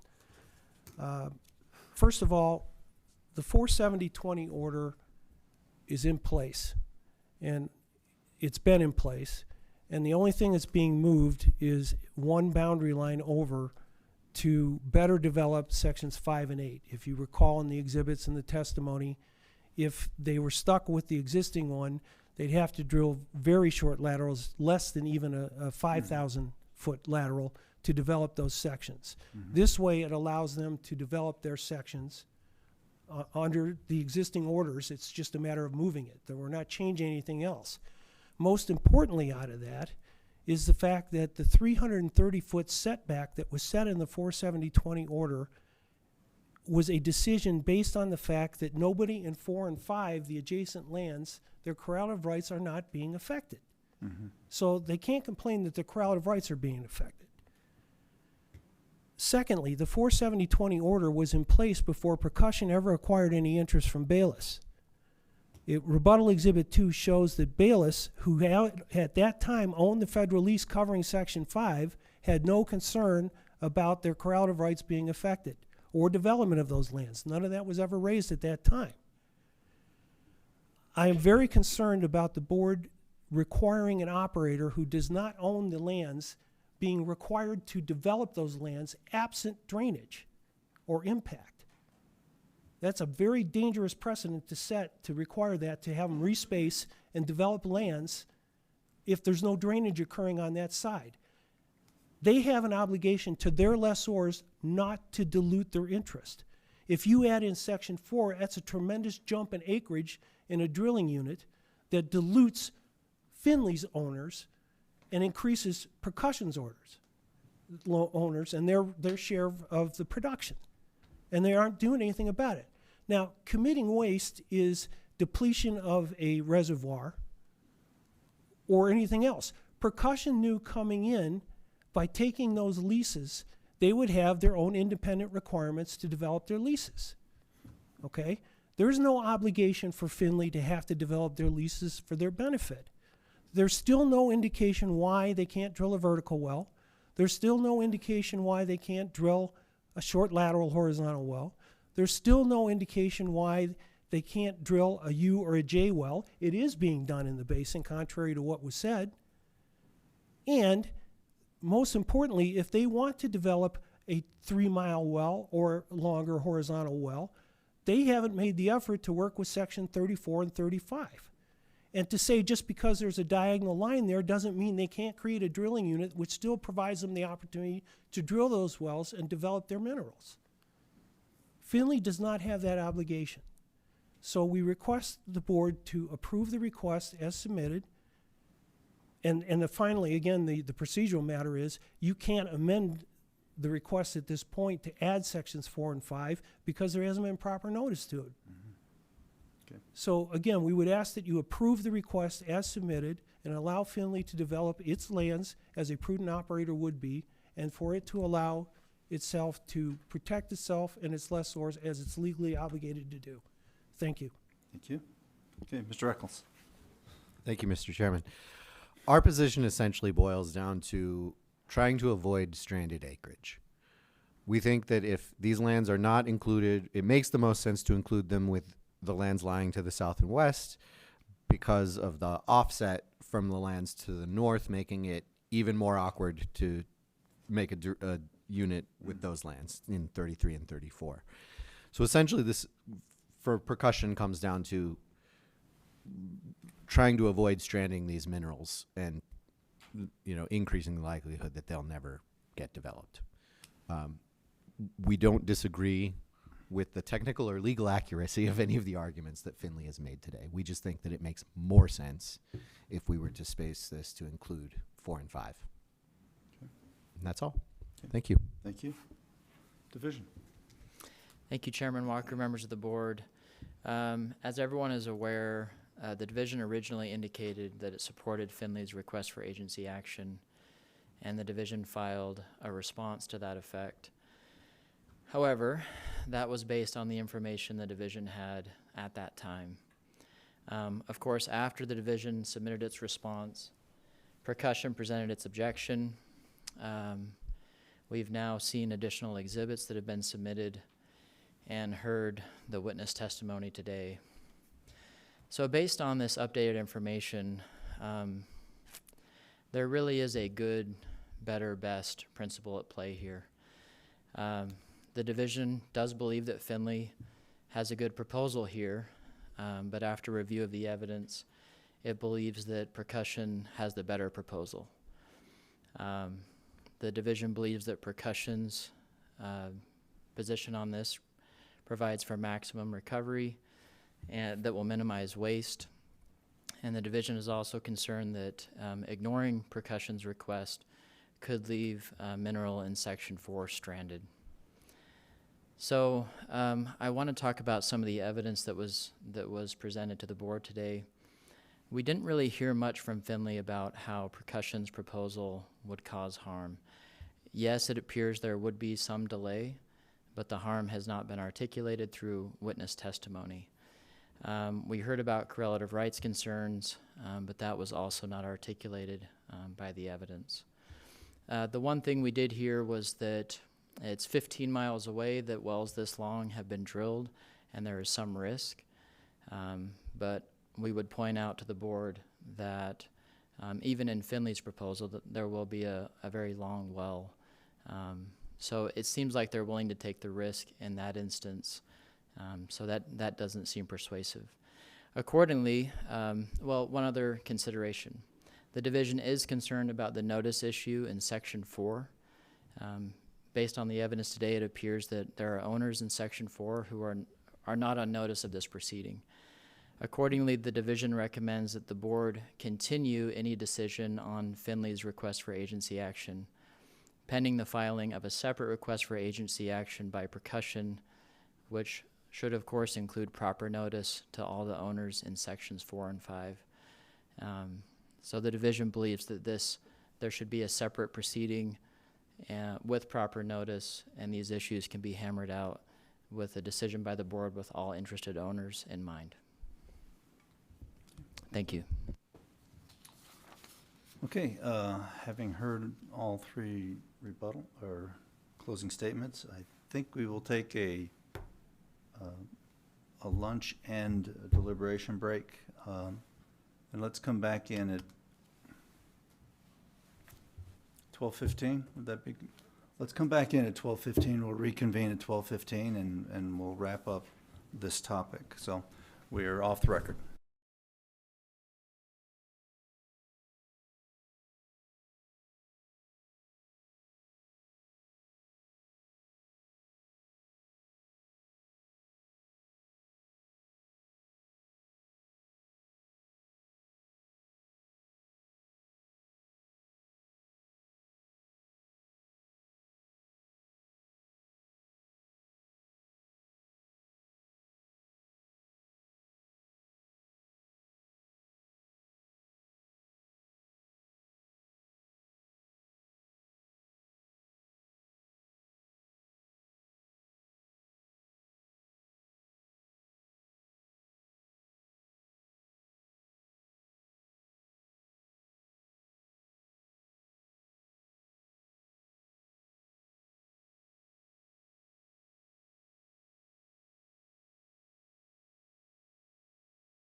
Okay, everybody, welcome back from the lunch break. And the board has deliberated, and you've given us a lot to talk about during our deliberation, so we appreciate that.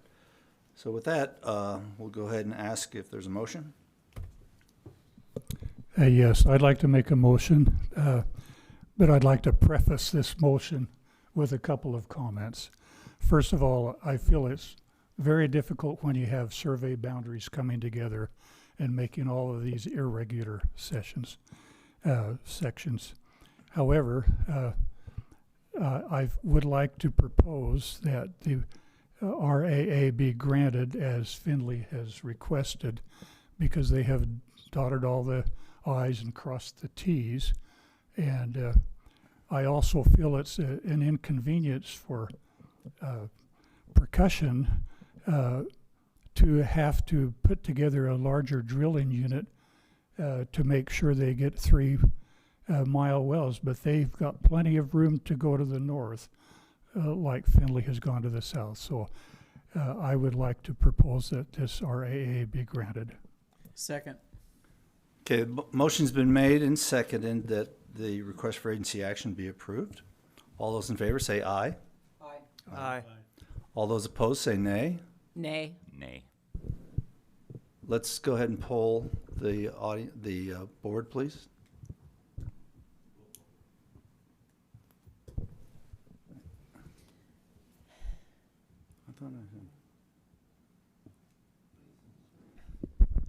Ms. Selma Sierra, how do you vote? Aye. Mr. Stephen Church, how do you vote? Aye. Mr. Alan Walker, how do you vote? Aye. Mr. Gordon Moon, how do you vote? No. Ms. LaVon Garrison, how do you vote? Nay. Mr. Patrick James, how do you vote? Aye. Mr. Greg Galecki, how do you vote? Aye. Okay. Okay. Mr. Chair, I have 5. an inability to account. There's 5 ayes and 2 nays. That's correct. Okay. Okay. Okay, thank you. Okay, so also in addition to Mr. Church's thing, I would like to request that, I'm not going to order, but I'd like to request that Findlay, after Findlay completes the first 2 wells on this drilling unit, that you come back and review with us what you consider the waste situation in this particular area. Not just your drilling unit, but also the adjacent units. And I would like to urge you guys to go out there and, keep working through it. But without having your position perfected with Bayless and the BLM, it's hard for us to rule otherwise. But you did sway some people. Thank you. With that, Mr. McDonald, could you draft the order, please? Certainly, Mr. Chairman. I'll make sure it goes to the division and board council. Okay, go ahead, Gordon. Yeah, my comment, my no vote, nothing against Findlay's request. I just think that percussion's option makes a lot of sense. And so I would just like to encourage that the discussions continue, just that they continue. So. Okay, any questions on any part? Okay, thank you very much. Thank you. Thank you. Okay, we're going to go on to agenda item number 6, which is XCL. So while you guys come up, we'll go ahead and read this into the record. I only say too much when the mic is on. Agenda item number 6 is docket number 2026-039, cause number 139-175, in the matter of request for agency action of XCL Resources LLC petitioner for an order to certify petitioner's equipment as a pollution control facility located in Duchesne County. Let's take appearances. Good morning, Chair Walker and members of the board. My name is Steve Young. Your microphone's on mute. Good morning, Chair Walker and members of the board. My name is Steve Young. I am a state and local tax attorney at Holland and Hart, here on behalf of XCL Resources LLC today. With me is Trent Morgan, also of Holland and Hart, and we have a couple of fact witnesses, Dan Shea and Parker Dalton, who will be appearing remotely. Okay. Assistant Attorney General Andrew Haynes on behalf of the Division of Oil, Gas, and Mining, and I also have with me division staff Adam Miller and Orlin Wallace. Thank you. Okay. Thank you. All right. Let's go ahead and start then, Mr. Young. Thank you. This has been an anticipated day. I have appeared in similar cases before the DEQ and the Tax Commission many, many times for many, many years, but effective May 31st or May 1st, 2024, the legislature passed House Bill 373 in the 2024 session and transferred authority to approve pollution control sales tax certifications from DEQ to DOGM. And so this is the first time I'm aware of that this board has considered a pollution control sales tax exemption issue. So it's something we've been looking forward to and anticipating. And as a state and local tax practitioner in the state for 30 years, I've been dealing with these issues for a long time, just not before this body. So I've been watching with great interest to see how it works, how it operates, and how the board operates. I'm usually in front of the Utah State Tax Commission or, like I said, DEQ, which has had this pollution control authority for many years. But given that this is the first time, I want to just provide some brief context and background for why this law exists and where we are. It starts in 1973, 53 years ago. That year, the legislature joined what several other states had done in passing an exemption, a sales tax exemption for pollution control equipment. Many states have property tax exemptions for pollution control equipment and also sales tax exemptions. The basis for the exemption in Utah and elsewhere is this. It's very poor tax policy to impose a tax on a government mandate. When I say that, I'll use pollution control as an example. The federal government or the state government comes in and mandates that a taxpayer incur some substantial burden. In this case, pollution control. They come in and say, hey, you need to do this to protect the air, do this to protect the water. It often costs millions and millions of dollars. And then if the government comes in and imposes a tax on top of that, so you spend, let's say you spend, $3 million putting some pollution control device in, then the government comes in and says, we're going to tax you on top of that at sales tax, 6 or 7%. That's doubly punitive on the taxpayer. They have to spend the $3 million on the pollution control item. Then they have to pay another 7% in tax on top of it. So it's doubly punitive on the taxpayer. But then secondly, it creates an inappropriate incentive for the government to impose too many mandates. Because if the government can raise money just by imposing a mandate, most taxes are imposed on private economic activity.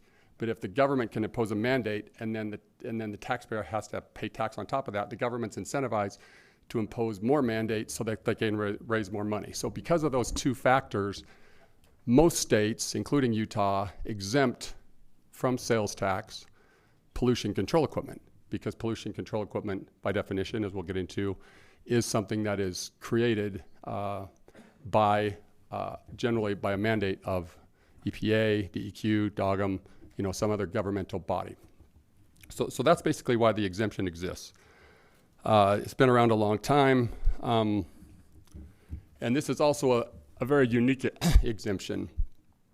I handle state and local tax cases of all kinds, and we have 80 some odd exemptions in this state for various reasons. And almost all of those go directly to the tax commission. This is the only one I'm aware of that gets administered, and this goes back to the 70s, by a separate state agency. And the reason for that is that the tax commission doesn't have the expertise to determine whether the primary purpose of a particular item is for the prevention of air pollution or water pollution. That's why they've assigned that out to the DEQ for 50 years. And then in 2024, the legislature said, no, for items regulated by DOGM, we need to assign those over to DOGM, because we kept coming before DEQ and having them opine on whether DOGM regulated items, had as a primary purpose the prevention of pollution, and they would often throw their hands up and say, that's not our area. We don't deal with that. That's DOGM that deals with that. So finally the legislature in 2024 said, okay, well then instead of asking DEQ to do something that they don't really do, let's move that over to DOGM, which is what happened in 2024.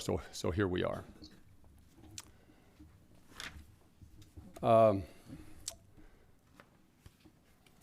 So around 2012, we had several cases in front of DEQ, and the DEQ actually said, they came out with an administrative rule and said, we will only certify something as pollution control if it's in a DEQ order.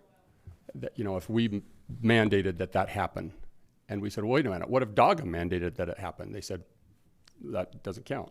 We said, what if we voluntarily do it? Doesn't count. What if EPA mandated it instead of DEQ? Well, there was a little bit of discussion. We said, let's sit down and talk about this. So in 2012, we actually went hand in hand, Tax Commission, DEQ, and the taxpayers community.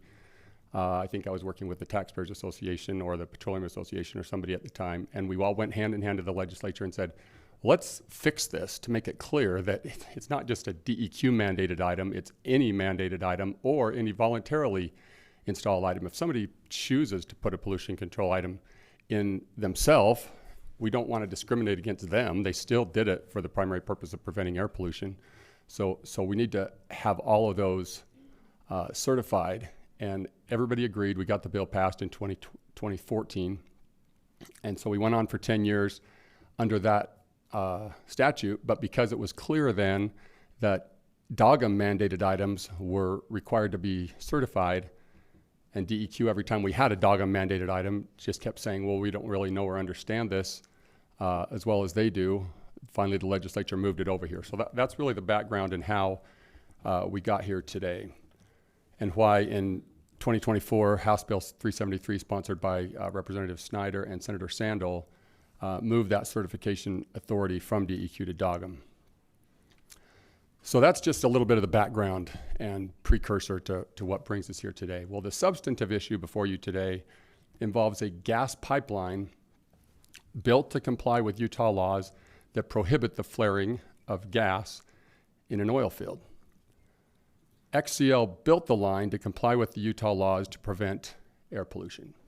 And we'll get into the specific testimony on this.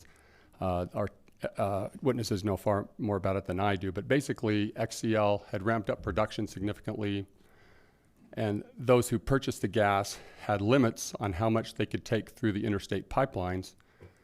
And given that there was a non-flaring requirement in the old days, before the flaring statutes were put in place, they just would produce all they wanted and just flare it.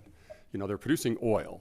Almost all of the production in this field is oil, but then they have this gas that comes out that's a byproduct, and they were just flaring it out into the sky. And then, there came a time they could provide some of that gas, and it would go through the interstate pipelines to others. But then they had so much it couldn't go through the interstate pipeline, but they wanted to keep producing the oil, and so they built this gas pipeline basically so that they could keep producing. But it was because of the flaring requirement that they built the line, and it cost them $50 million to build it. They never had any intention of recovering the return on that investment or a return of that investment. They just had to build it in order to keep producing oil and providing economic benefits and jobs for the state of Utah, and for providing the money to Sitla and everything else that happens through production. So instead of just shutting in, they chose to continue to produce.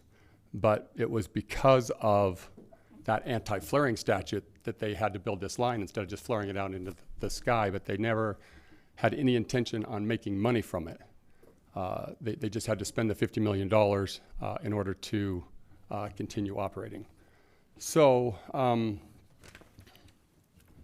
because of that, the primary purpose of that gas line is prevention of air pollution. And that's what the statutory standard is that you have to apply. What is the primary purpose of this device?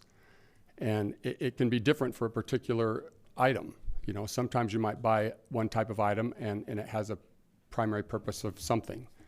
And there, excuse me, there are certainly a lot of gas lines out there that are not built for the primary purpose of air preventing air pollution. They're built to sell gas.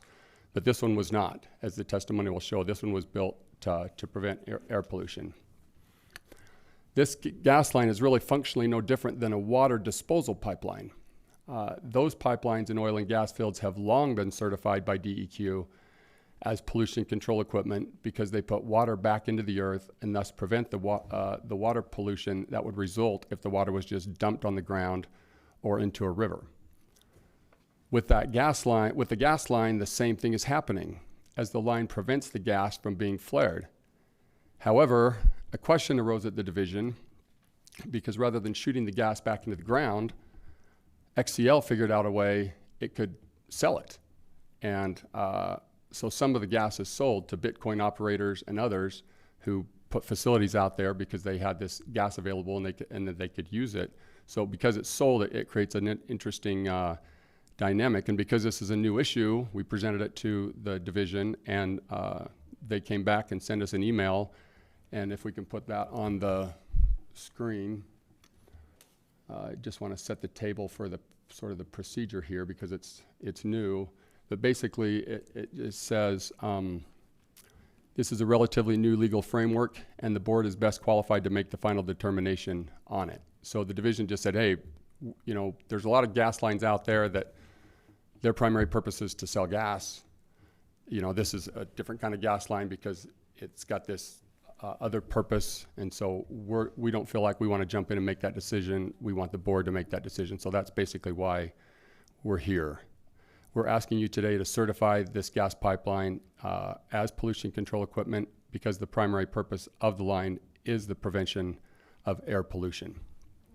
And you may say, wait a minute, if the non-flared gas is being sold, doesn't that by itself disqualify it?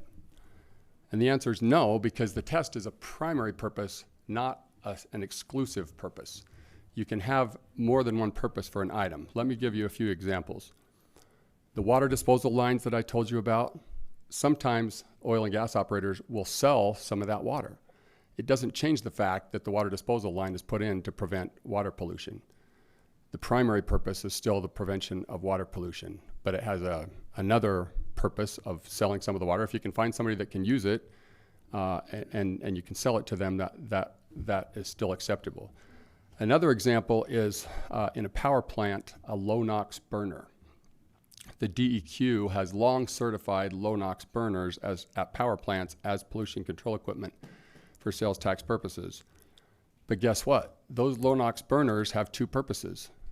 They prevent air pollution as opposed to non-low NOx burners or high NOx burners or whatever they call them, but they also produce power. You can't produce power at a power plant without a burner, but the primary purpose of that low NOx burner is to prevent pollution. This is because power could be generated without low NOx burners, but the power plant spends millions and millions of dollars to install low NOx burners to prevent air pollution. The fact that the burners also generate power is not disqualifying. Another example is a solar pump in an oil field or oil and gas field. The field is operating without solar. The operator then spends millions of dollars to convert this to solar. Are those conversion costs incurred for the primary purpose of preventing air pollution? Absolutely. That's the only reason that you convert to solar is to prevent air pollution. This is true despite the fact that those pumps still help pump oil or gas. You can have a secondary purpose to these costs, and that doesn't disqualify them from having as their primary purpose the prevention of air pollution. The gas line to prevent flaring is the same. Oil fields could and did produce oil by flaring gas in the past. Then to prevent air pollution, some oil fields started installing gas pipelines to avoid flaring the gas if they had flaring requirements and it's in an oil field, et cetera. The gas pipeline installed to avoid this flaring is installed for the primary purpose of preventing air pollution. The pipeline is a clear government mandate. Utah law requires it to avoid flaring. To turn around and impose sales tax on that government mandate flies directly in the face of the legislature's decision not to impose sales tax on government mandates like this. You might also ask, but you built this to keep operating. You know, if without it, you would have had to shut in those wells and you couldn't keep operating. Well, you're still operating, and that overall big operation was your primary purpose. But that argument flies in the face of every piece of pollution control equipment. If power plants, oil refineries, and manufacturing facilities do not install pollution control equipment, they will all be shut down. They thus install pollution control equipment to allow them to keep operating, but it does not grow the pie like so many other capital investments in business. It's just something the government makes you do to prevent air pollution, so it keeps you from shutting down and allows you to keep operating. But if that was the test, then there would be no such thing as pollution control equipment in any industry, because every piece of pollution control equipment allows companies to continue operating and to continue doing what they do to run their business. So that's basically the lead, and I'd now like to address a few of the specific issues raised by the Attorney General's office in response to our petition. So if we could pull that up and put it on the screen. The first point made by the response is that the division, as is highlighted, has not adopted a policy that would identify the primary purpose of a gas gathering pipeline as pollution control. That is understandable, as this is a brand new issue with DOGM in the division. We're clearly understanding that there's not policy, but that's why we're here. You know, this board is the board that's been designated under Utah law to decide what should that policy be and what that policy should not be. So that's what we're here to do, is basically ask you to adopt that policy and to declare this to be pollution control equipment because of its primary purpose. Secondly, let's go down a little bit. The response says the pipeline was installed pursuant to the prohibition of waste and not pollution control. And then it says down further on the next page, it appeared that the primary purpose of the pipeline equipment was to comply with the waste regulations, implying that there's some sort of mutual exclusivity between waste regulations and pollution control. But this is missing the entire point of pollution control. Pollution control is the prohibition of waste, and the prohibition of waste is pollution control. Every pollution control device out there is put in place because of a statute that prohibits waste. It's the government mandating something to the business community. You can't do that anymore. You have to put these low NOx burners on, or you have to put these solar pumps in, or you have to put this water disposal line in, or you need to put, you can't flare your gas. And that's exactly what's happening, is we're prohibiting waste, but that is pollution control. So basically the response is supporting what we're saying, because it says the primary purpose of the pipeline is to comply with waste regulations. Bingo, that's exactly our point. It's to comply with waste regulations, which is saying it's the primary purpose is pollution control. We agree with that. Thirdly, they mention in the next clause right after this highlight that there's a purpose to facilitate natural gas sales. And we agree, there are sales that we have made to these Bitcoin operators and others that exist, but those were not the primary purpose. We lose tons and tons of money by putting this line in. Those were just to try to cover some of the costs, the $50 million that we had to spend to do this, but it's not the primary purpose. Let's now go down to, there's a clause, or the next heading down below this, right here.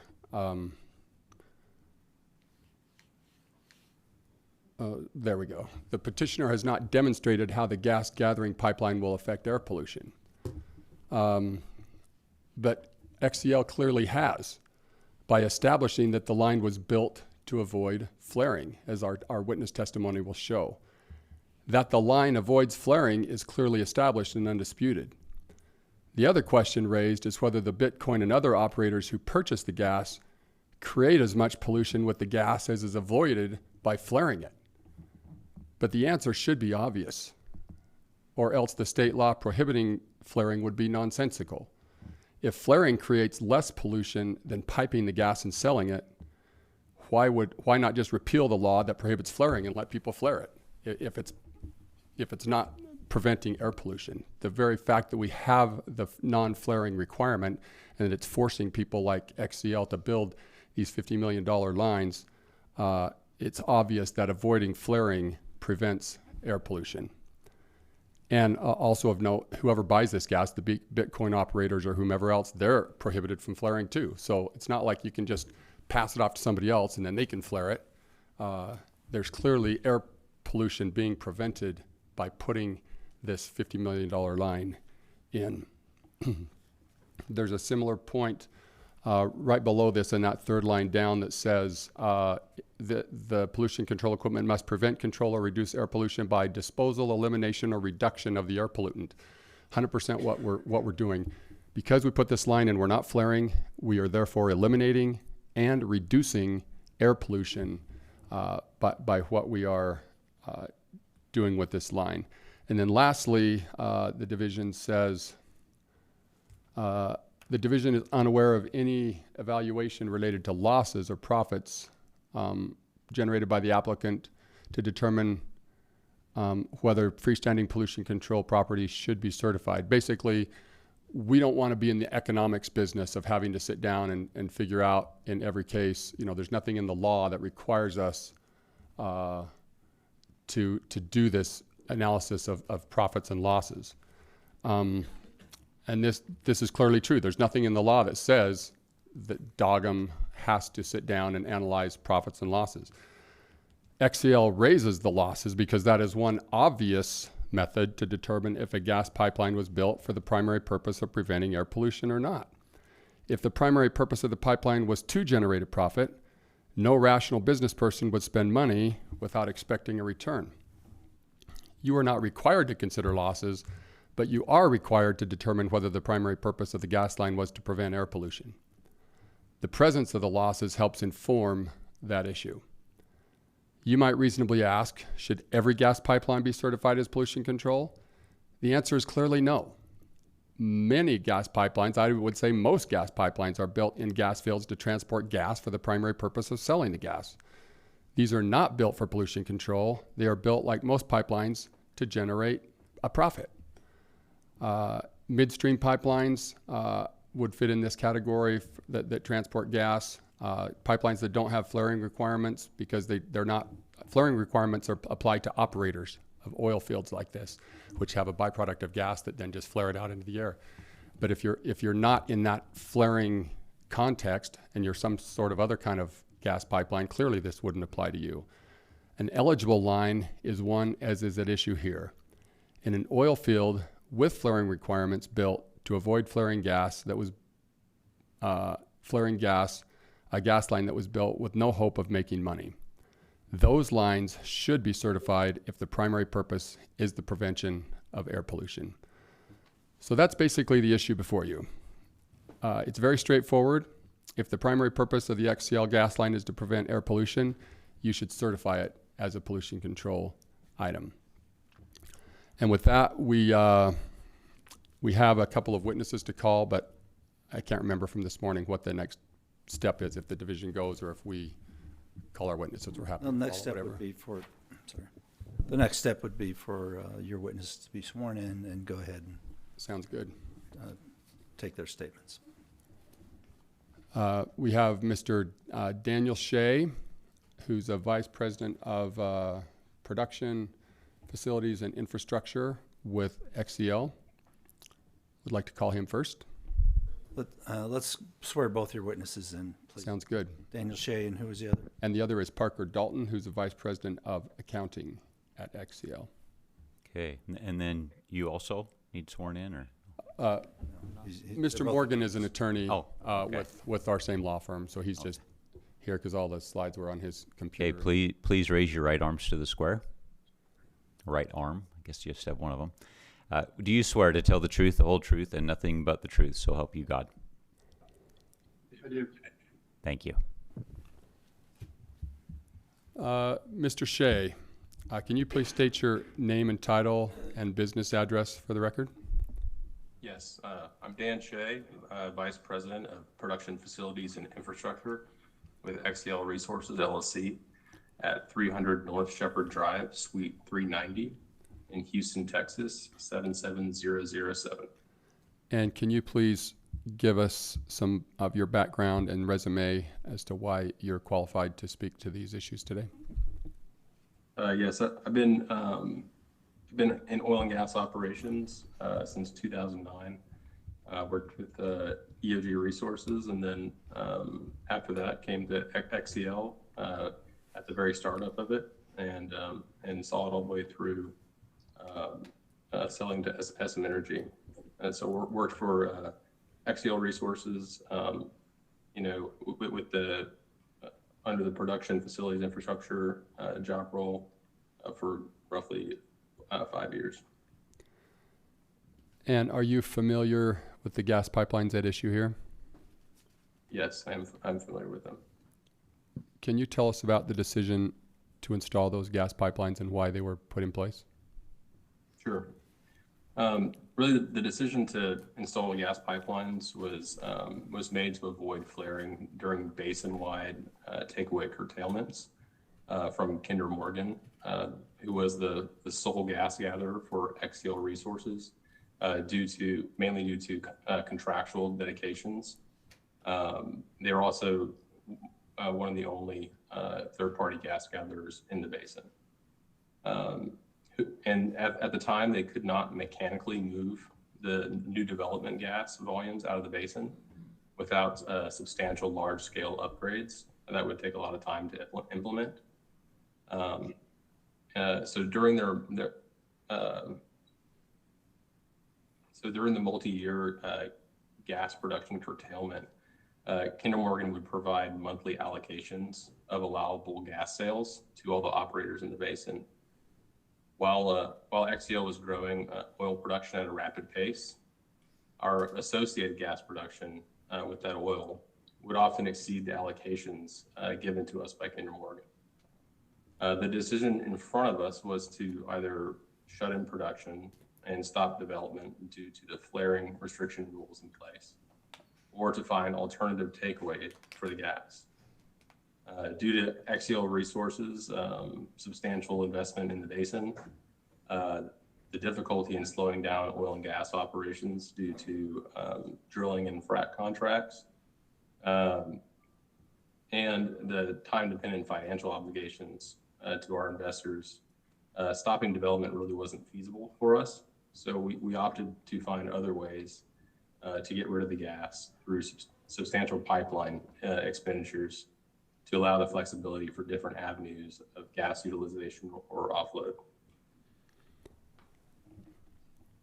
So you testified that the primary purpose of the line was to avoid flaring, is that right? That is correct.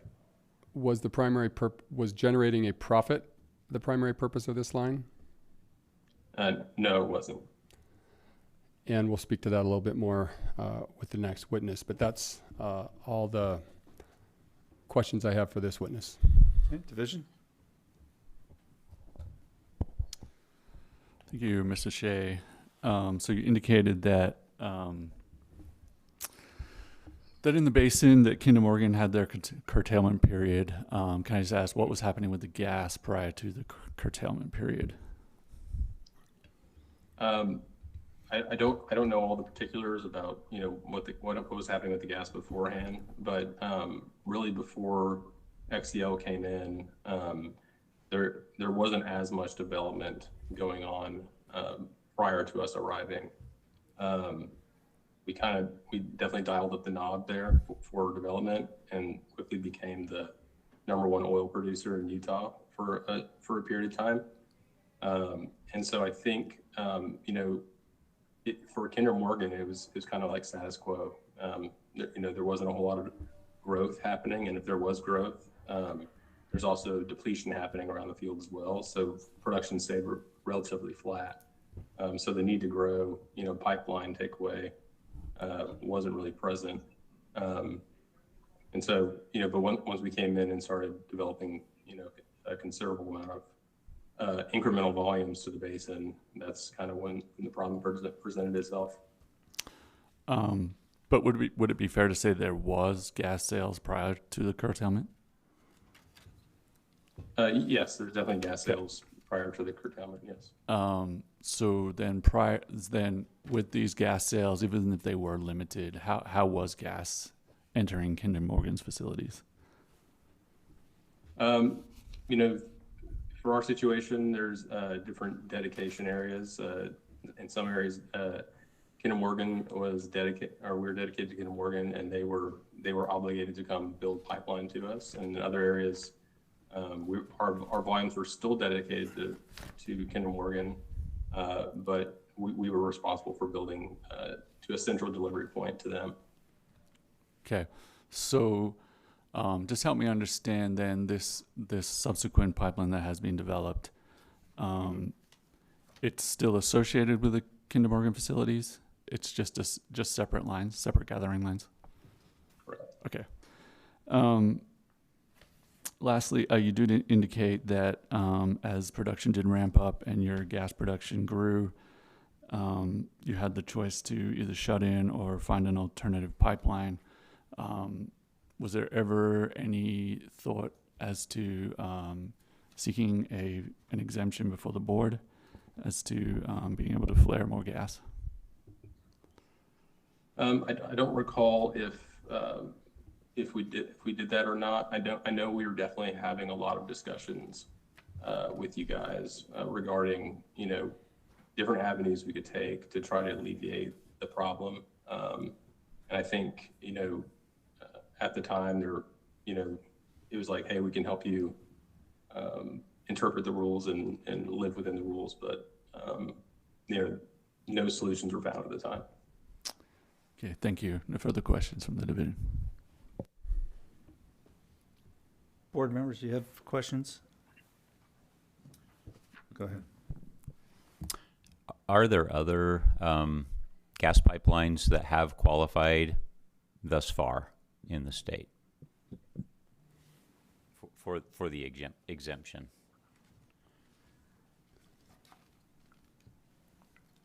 If you're asking me, I don't know the answer to that question.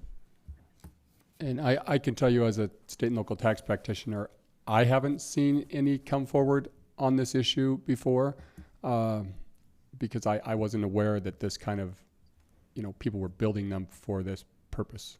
So this is the first time I've seen it. I had never seen one certified under DEQ, hadn't seen one certified under DOGM. So I think it's a case of first impression. Okay. That's being presented to you today. Okay. If you'd like to address the division staff that's here, I'm happy to do that too. Do you want me to swear them in? And then you can just ask them questions or however you'd like to do it. Let's wait till they're done with their presenting their case, because let us ask questions there. Yeah.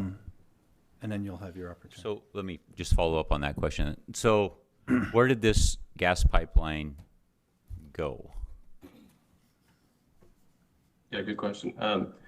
So a lot of our acreage was pretty consolidated. So, you know, we had the ability to run all of our pipeline, you know, right next to our well pads, and they connected a lot of our well pads together. And what that ultimately did was, you know, it was since they're all interconnected, it kind of centralized the effort of being able to send gas wherever we could to try to mitigate the flaring across the field. It allowed us to control line pressures. A lot of I don't know if any of you guys are familiar with production separator vessels, but a lot of the vessels in the basin were not geared for higher pressure, and whenever the pipeline pressure exceeds the separator pressure, typically it would send the well to flare, or you could make it to where it just shuts the well in. So having this system also allowed us to control our line pressures, you know, because we weren't subject to whatever Kinder Morgan was doing. And it allowed us to send our gas to different places. So, you know, Bitcoin mining was mentioned. We use that to offload gas. Our frac, we would send that to our frac to offload gas. And so we kind of developed the system with that in mind. So we installed a compressor station to make sure, we could deliver gas to different areas at appropriate pressures. So a lot of thought, expenditure, design went into mitigating flaring across the field as we were developing. Okay. So just a final question. If it were not for the flaring or no flaring requirement, would you have built this gas line? I mean, it's a good question. I think, XCL was always, our mantra was we're doing the right thing at all times. So, and whether someone's looking or not, and so I think we kind of saw this pipeline as like, hey, this is how we have to do. This is how we're deciding to do business. Whether we're going to get the benefit of it being tax exempt later or not. So like, I think it's tough to answer that question, but it would have been a decision made just through our own business morals, I guess. But I think XCL probably still would have done it if we were going to get an exemption or not. But because nowadays flaring is not looked upon favorably, but but also it is a large amount of money we spent to do this. Yeah. So what I hear you saying is it was the primary motivation, but you may have built it otherwise for other reason. Well, you just don't want to flare, but right, but you're saying that it was the primary motivation at the time. Yeah. Is that accurate? Yeah, because yes, flaring. Flaring is a risk to the business, because it's like, hey, maybe you don't get caught, but like, once you do, then you guys have the ability to shut it down.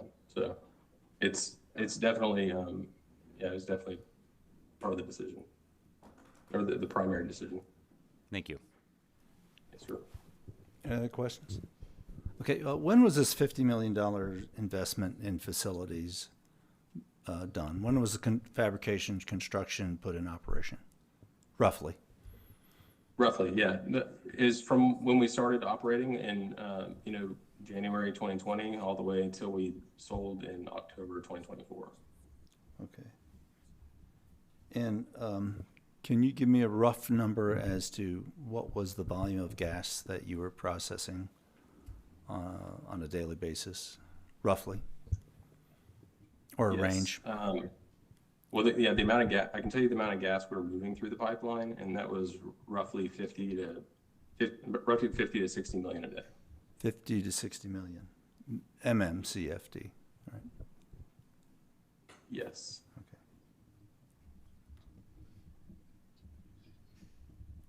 Okay. So that's probably 100 times as much you can flare legally, all right? Oh, yes. Yeah. Okay. Yes, sir. Okay. Any other questions on the board? Okay. Go ahead, Mr. Young. Thank you. Would like to call an additional witness, Mr. Parker Dalton. Yes, my name is Parker Dalton, and I'm the Vice President of Accounting at XCL Resources, LLC. My business address is 600 North Shepherd Drive, Suite 390, Houston, Texas, 77007.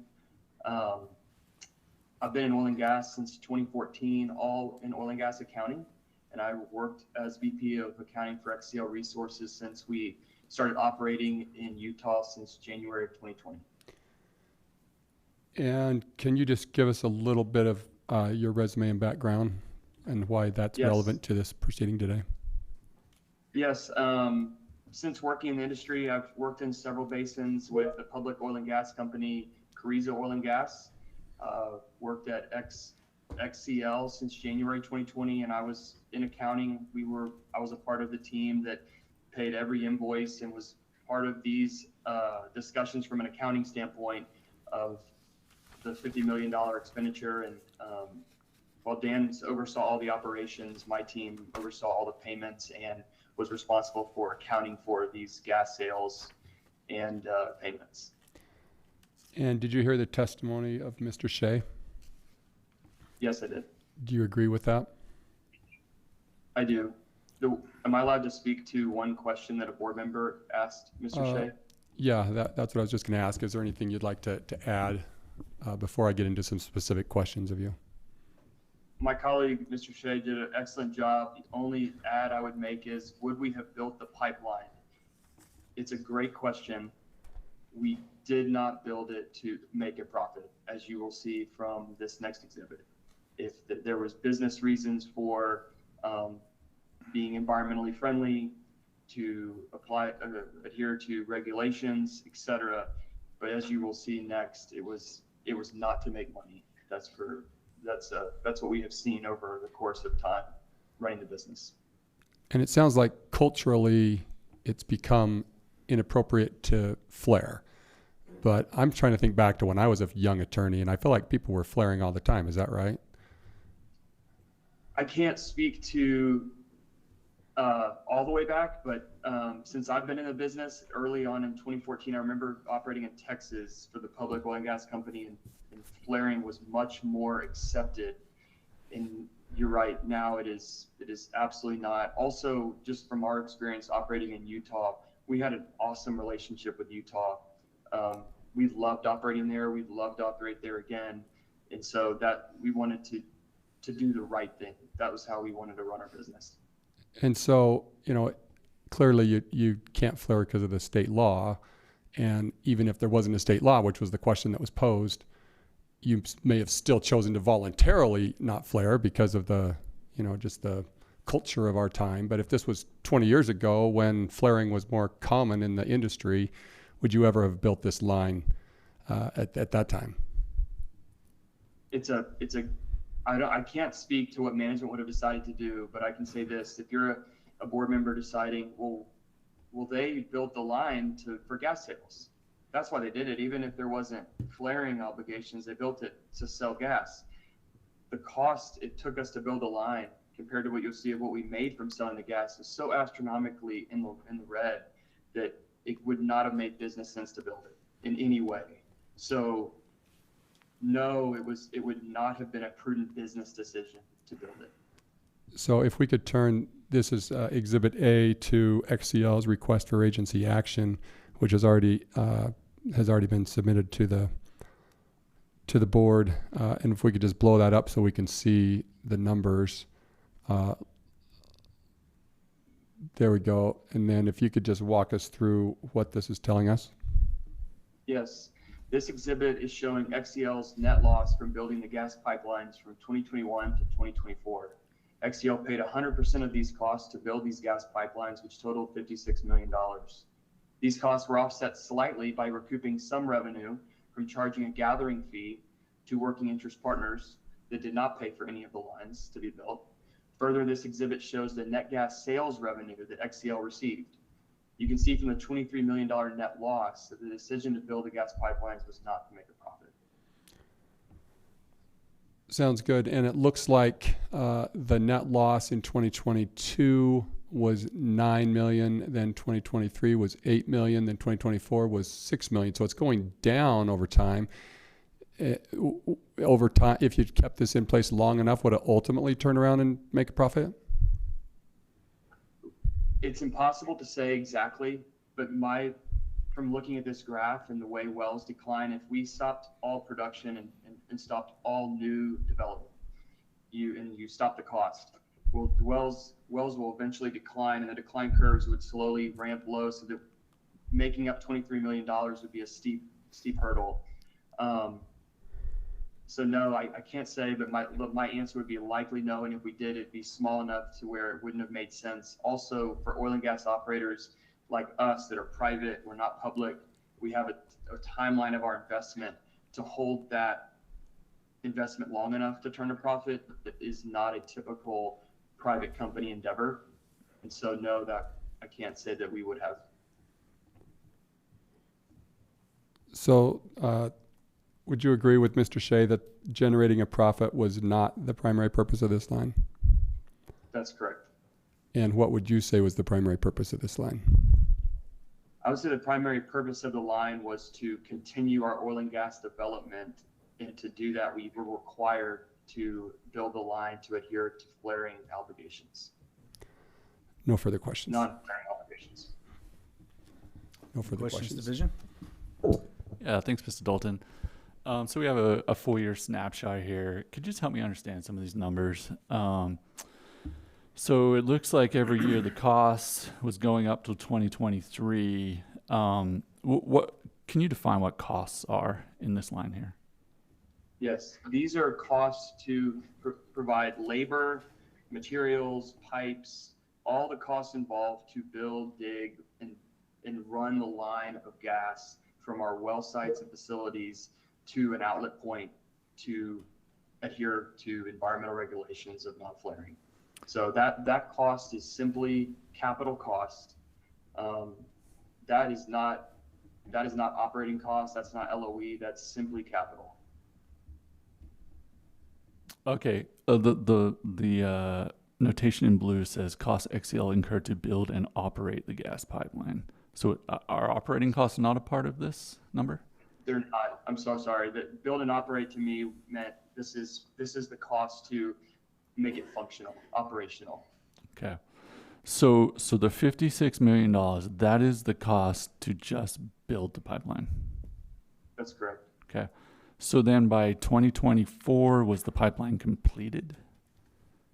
We were continuing development. And so as our drilling and completion team was continuing to move around the basin, Dan's team was staying up. And anywhere where there was going to be a issue where we would not be able to produce wells that were ready to be IP, we had to build a gas pipeline to an outlet point.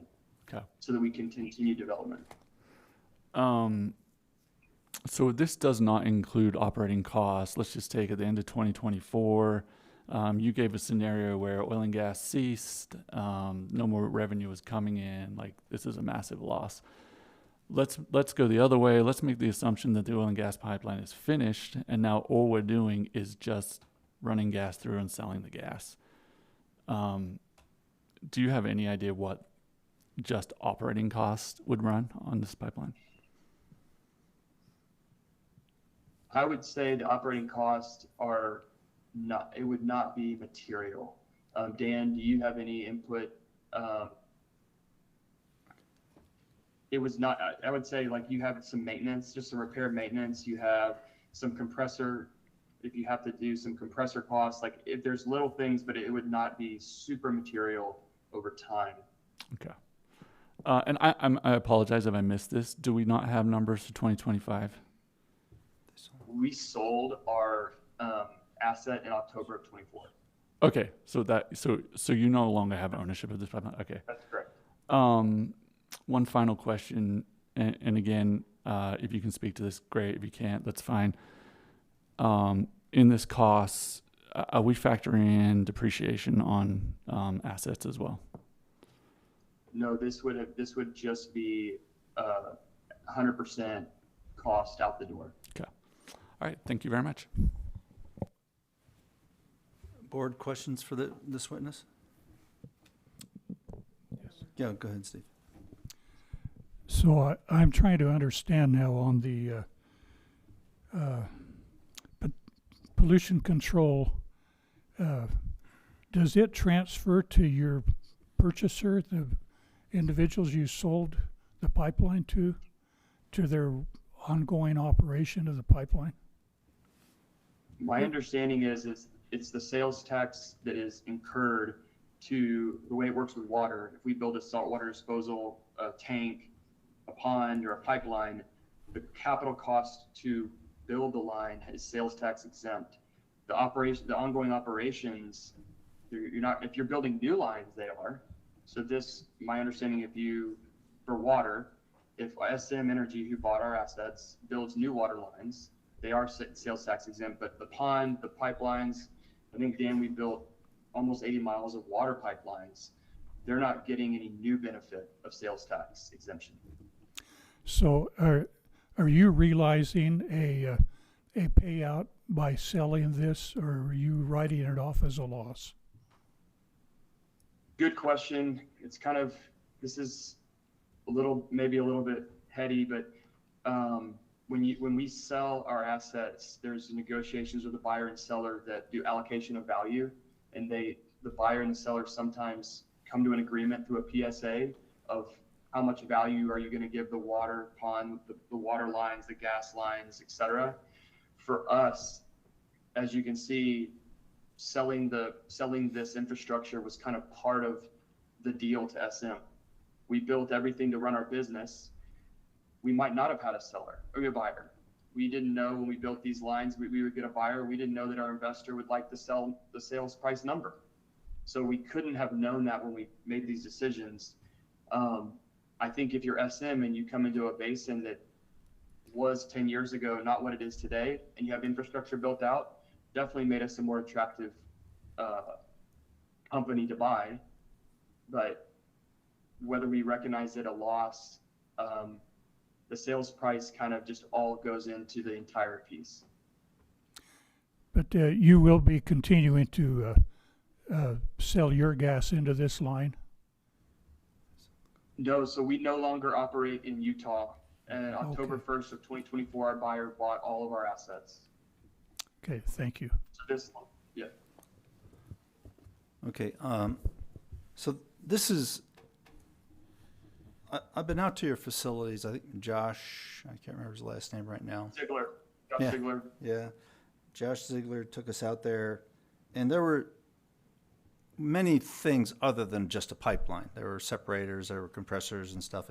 Is that all built into this $50 million loss that you're talking, or $56 million loss here? What? My understanding, and Dan can speak operationally, but the way we run our cost centers, the only costs that are going into this was specifically building gas pipelines away from our facilities. If it was a facility cost on a pad, let's say we have an 11 well pad, all the facility costs go to those wells on the pad, because we would be able to share those costs with working interest partners. We would never want to take a loss where we pay 100% of the cost if we could share those costs with other partners. So then what you're talking about then is purely a gathering system, or predominantly a gathering system, and not the compressors and separators and all those other things that Josh took us out to see. Dan, unless there is things along that line that were required operation to move gas so we didn't flare it, you would be able to speak to that more than me. Yeah, you're correct. It's the gathering system only, and then along the gathering system, you'd have to boost the gas. We would deliver the gas to the center of the field, and we had a compressor that would boost the gas to send it to wherever we needed it to go to get rid of it at the time. Okay. And so roughly, how many wells are we talking about that are behind this gathering system that you're talking about? Because you're allowed to flare at about 60 MCF a day per well. How many wells were sitting out there? That's an important number to me. At the time we sold, there was just under 150 wells, operated wells, that were connected to this system. Okay.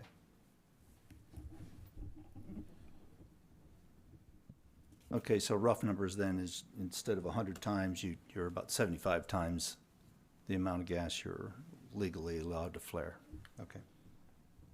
Okay, I don't have any other questions. I have a follow-up question. Go ahead. Did I understand you to say that there were partners of yours that paid into this well, this pipeline? No, sir. We paid 100% of the cost for this pipeline. At the well sites where we built gas facilities and oil facilities and compressors and separators on pads, there are working interest partners that are in those wells. Finley, Uintah, Ovintiv at the time, those guys are part of the wells, but this pipeline itself was built just 100% us. Nobody else shared in those costs. Thank you. I have a question. Go ahead. What is the end point for this pipeline? Is it the Williams system, or is it going to third parties to generate the gas sales? Multiple outlet points.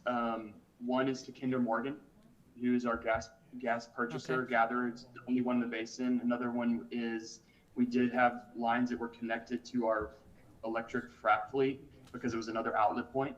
As Dan mentioned, we were curtailed for a lot of the period we were developing. Dan, was there any other outlet point? Oh, the Bitcoin operators was another outlet point just to get rid of it as best we could. Yeah, or we were dedicated to Kinder Morgan, so anything we sold had to go through Kinder Morgan, and then Kinder Morgan would then send it on to, I think it was Questar, the Mountain West, then Williams, and so they were our kind of go-between with those systems. When did those companies take title to the gas? Was it when it entered their system, when it left the well? When it entered their system? If Kinder Morgan built directly to the well, which was a small, I guess a smaller, it was a smaller percentage of our wells where they were obligated to build to the wells. Then it would change custody right there at the pad. But since we built this system, all the gas remained ours until it reached a central delivery point, in which it became Kinder Morgan's. Thank you.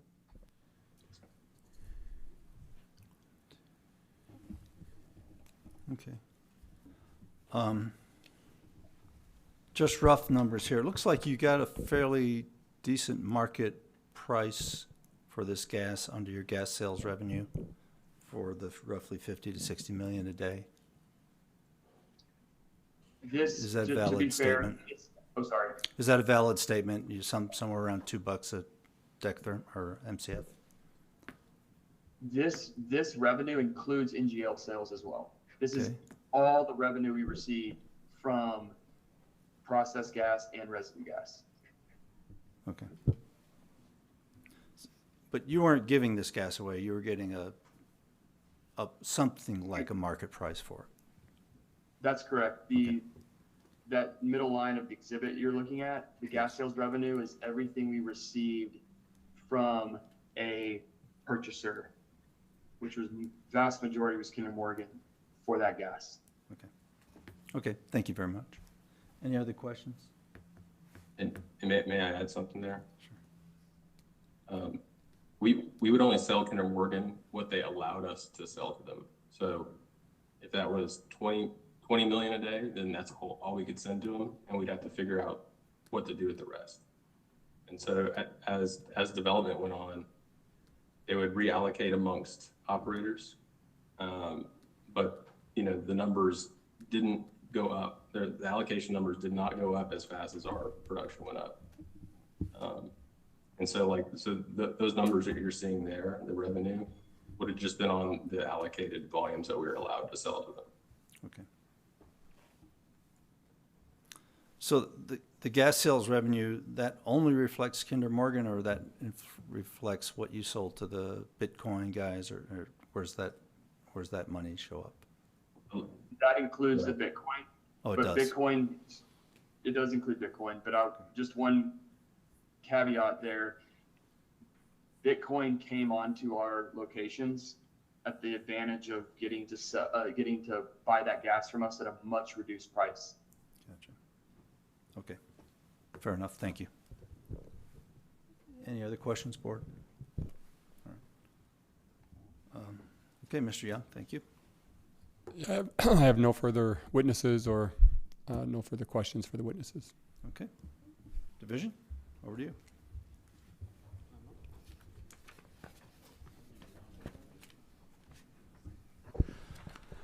Thank you, Mr. Chair. Really, the reason we're at this hearing today is because the division denied us certification for freestanding pollution control facility Pursuant to our process, it's outlined in R649-12. Under the rule, the division can certify equipment as freestanding pollution control property if it meets the definition under the Pollution Control Act. Under this statute, equipment must have a primary purpose of prevention, control, and reduction of pollution, and the equipment must dispose, eliminate, and reduce pollution. So the division's understanding of the Pollution Control Act and the requirement for freestanding pollution control property does not allow it to treat gas gathering lines as meeting this definition. The division today is here to outline its understanding of the definition of freestanding pollution control property under the Pollution Control Act and look to the board to determine if the division should alter their understanding of the definition. So with that, I'm just going to give me 1 second. Let's see if I can get this in there.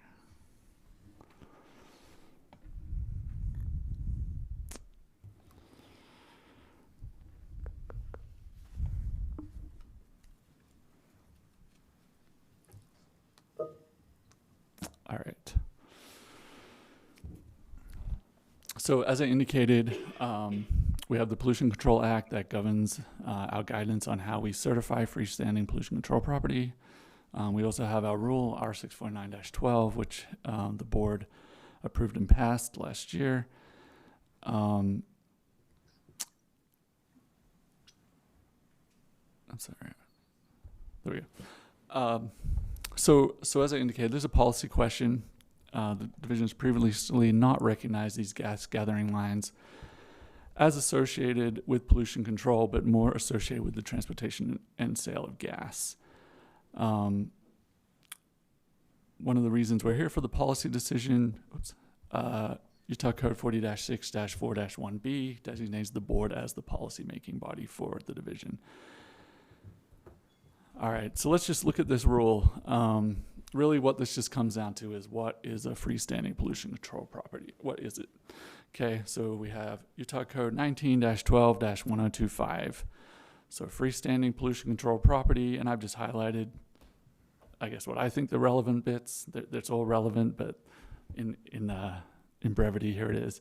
So it's if the primary purpose of the tangible personal property is the prevention, control, or reduction of pollution by the disposal, elimination, or reduction of air pollutants. So we have these two elements, okay? So let's look at the first one, the primary purpose of the tangible personal property. So these are questions the division has to ask, and these are the questions that the board's gonna have to ask themselves. Is the primary purpose of a gas gathering line to prevent, control, or reduce air pollution? We've heard today the term waste. Okay, we're very familiar with waste, but it has multiple meanings. Waste for us under 40-6-3 refers to the waste of oil and gas, and we are told by statute the waste of gas is prohibited. So what does that mean? It means we do not allow operators to go out and waste oil and gas. They cannot overproduce without a market. They cannot drill too many wells and drain drain reservoirs so that they can't get all the oil out. We also have in our code, waste is defined to include the production of oil and gas in excess of transportation or storage facilities. So when we have an operator come in and they want to drill a oil well and there's going to be gas production, it's an oil well with gas production. The associated gas cannot just be wasted. We cannot let them do whatever they want with it because we're prohibited by statute. That's why we have flaring rules. We also have a flaring rule that's put in place that limits the amount that an operator can flare. Currently, it's 1,800 MCF per an oil well, subsequent to an exemption from the board. So can the division recognize that operators must prohibit the waste of gas when permitting and operating a well by requiring sufficient gas takeaway, and also identify transportation lines as having a primary purpose of pollution control?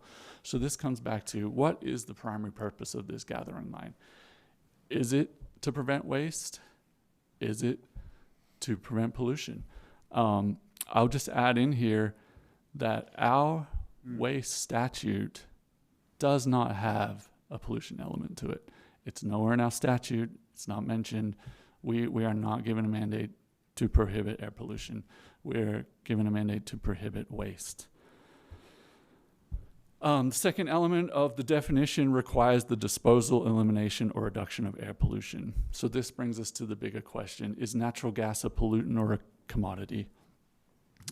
We treat it as a commodity. That's why we don't want it wasted. Does flaring produce air pollution? Of course it does. I mean, we don't need to have testimony on that. We know what happens when we flare gas. But what's at issue here today is the actual gathering lines. We were given gathering lines, and we were asked, were the primary purpose of these gathering lines to reduce waste, to dispose, eliminate, or reduce air pollution? So then the question becomes, right? We can look at them one by one. Do gas gathering lines dispose of a pollutant? Do gas gathering lines eliminate a pollutant? Do gas gathering lines reduce a pollutant? Well, I've got some grammar errors there. I apologize. But really, again, what was the primary purpose of the gas gathering line? That's what the question that the division has to answer. That's the question you're going to have to determine. Based on the division's experience, when they have been presented with these issues, their answer to this question was the primary purpose of a gas gathering line is to transport gas to a sales point and sell the gas. We've heard a lot today about economic factors. There is no economic analysis involved for us when we look at the Pollution Control Act and the certification of freestanding pollution control equipment. We've heard about there was losses. We've heard that we would never have done this because just for sales because it wasn't economical. We just don't have that element in our analysis. That's not what we're asked. We're asked what was the primary purpose of the equipment, and that's what the division had to look at. As it comes to oil and gas equipment, that brings a whole new dilemma. How do you evaluate the economic value of oil and gas equipment? We all know how oil and gas works, right? We have our ups, we have our downs. We have times when their wells aren't producing much. We have times when we've just found a new technology and we produce tons of oil because we can put more wells in the ground. So we saw their exhibit that showed this snapshot. If we were required to put any kind of economic analysis in there, I don't know how we would do it. We have this area of land that there may be a few wells in there. 5 years from now, those wells could have doubled or tripled, and the gas takeaway could also have doubled and tripled. And at some point, that facility could become economically viable. We just don't know. We don't perform that analysis. So oil and gas operations and associated revenues are always in flux in oil and gas. So can profitability be a reliable indicator as to primary purpose of freestanding pollution control property? Again, that's a question that the board's going to have to ask themselves. So in conclusion, based on the division's understanding of the Pollution Control Act, they were not able to certify the petitioner's application for freestanding pollution control property. Absent policy direction from the board, the division will continue to not recognize equipment purchased for a natural gas pipeline as satisfying the criteria for certification. And so now it's up to the board to decide if that's the direction they would like the division to go. At this point in time, as I indicated, I have two division staff with me. They're here happy to answer any questions that you may have on the processes that the division goes through, or any specific questions related to this permit. But other than that, I have not sworn them in, but if we do, I would suggest we swear them in. Please do swear them in. Please raise your right hand. Go ahead and stand too. Do you swear to tell the truth, the whole truth, and nothing but the truth? So help you God. Thank you.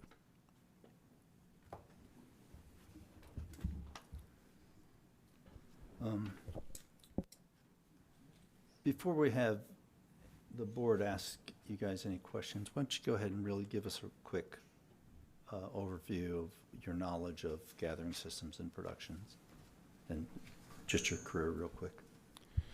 Go ahead, Mr. Miller first. Yeah. Adam Miller with the Division of Oil, Gas, and Mining. I have about 24 years experience in the oil field. I started out as in the wireline industry, and then moved to the production side, where I moved myself up to production superintendent over a field.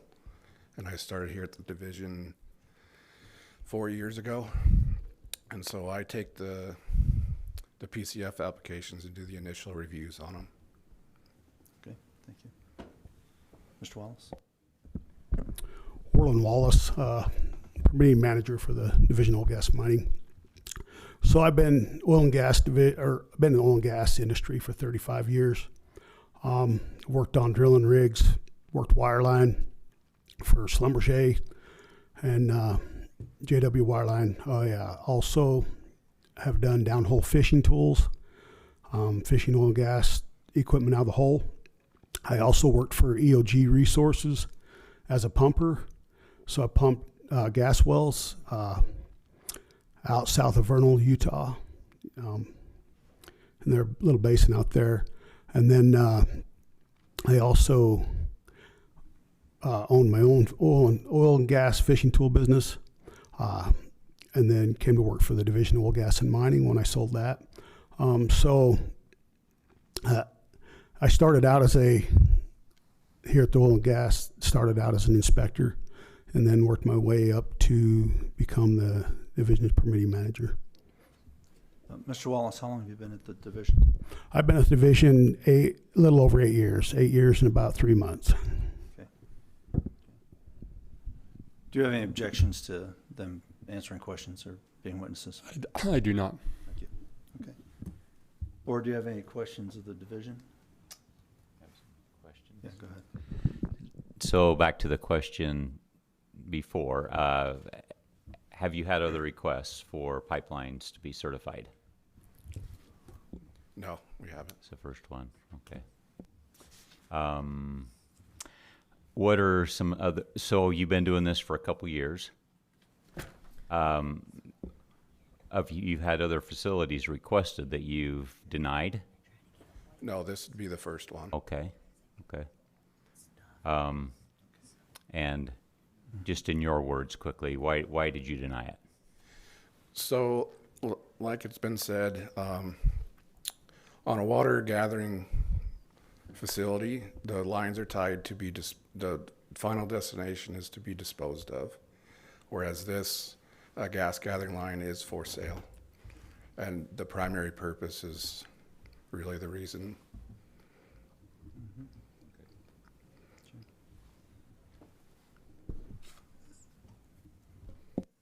What did you have any interaction with DEQ when this transfer responsibility was transferred over to DAGA?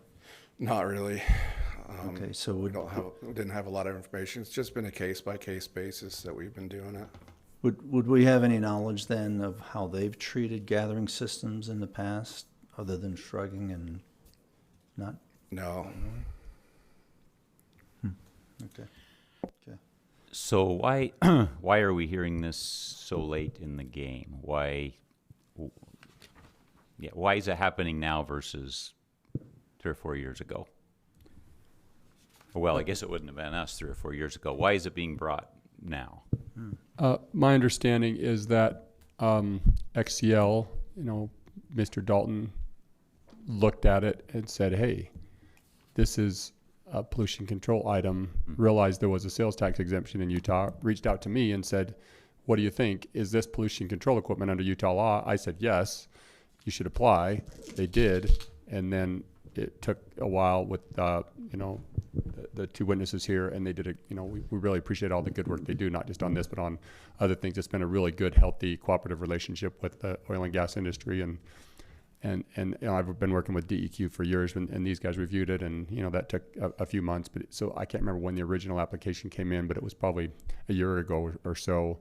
But it was basically just because they didn't know there was an exemption available. They looked at it, figured out there was, asked me my opinion, and then they brought it. Okay, thank you. Anybody else have questions? Okay, so we're looking about $300,000 tax refund. Or you've already paid taxes on this stuff, or?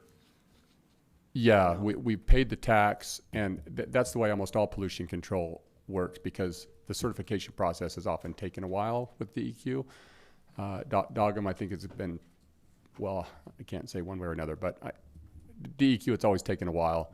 And so most taxpayers pay the tax, then we go in, get the certification, then we go in and get a refund from the tax commission, but we can't get that refund from the tax commission until we have the certification from DEQ or Dogum. Okay. Let me clarify one thing with you, Mr. Haynes. The exemption on flaring is 1,800 MCF per well per month. Per month. Okay, so about 60 MCF a day. Okay, thank you.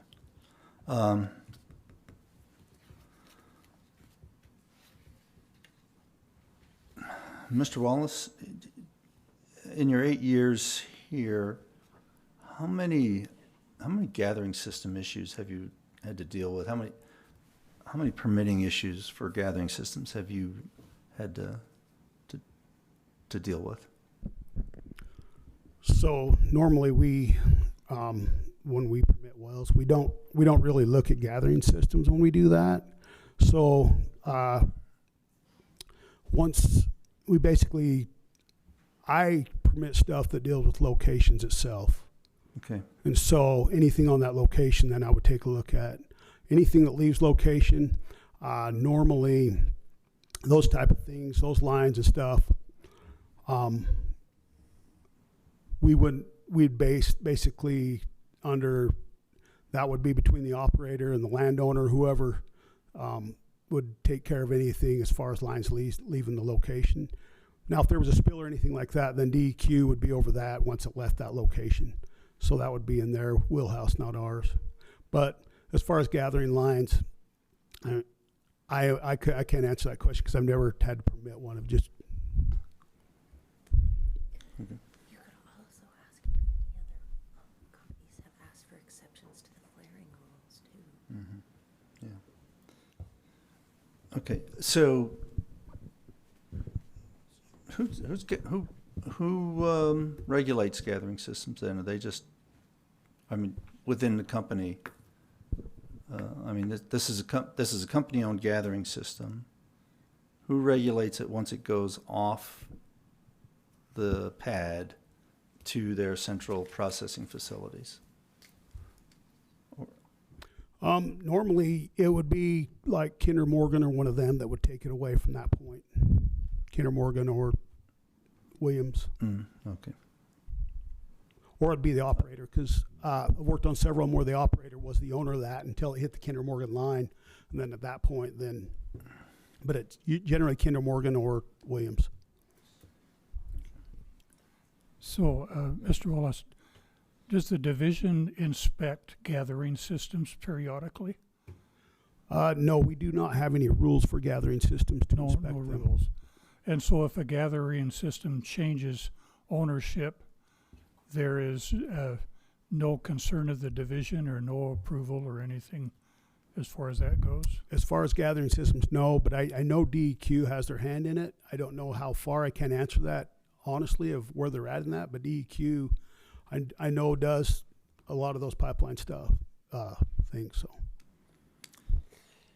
So I guess this question's for Mr. Haynes. So then, now that we have this authority, and the first time that the division's actually going to address gathering systems is when somebody comes in and asks for tax exemption, and they've not been tracking this thing from its inception at all. Is that accurate? I'm not sure I understand your Okay. Sorry. Let me rephrase that. Okay. So obviously we're regulating the APDs and all that stuff, and in fact we regulate flaring. But between that time that's done and then the gas and oil gets over to a facility where it's then going to go into the interstate pipelines or into Kinder Morgan or Williams. Yep. The first time we touch the thing that connects it to that is when somebody comes in and asks for a tax exemption. Would we have any knowledge of this thing before then? The design or the purpose, or yeah, I don't have an answer for you. off the top of my head. I mean, we regulate oil and gas. We also regulate transportation. There may be somebody in this room that's more knowledgeable than me on this, but gas gathering lines, my take is, they're contractual. You need your right of way in there. You need your agreements in place. We don't touch that. So You do regulate like the flaring on a compressor station, though, right? Yeah, we can. Yep. Yeah. So what's your limits on a compressor station?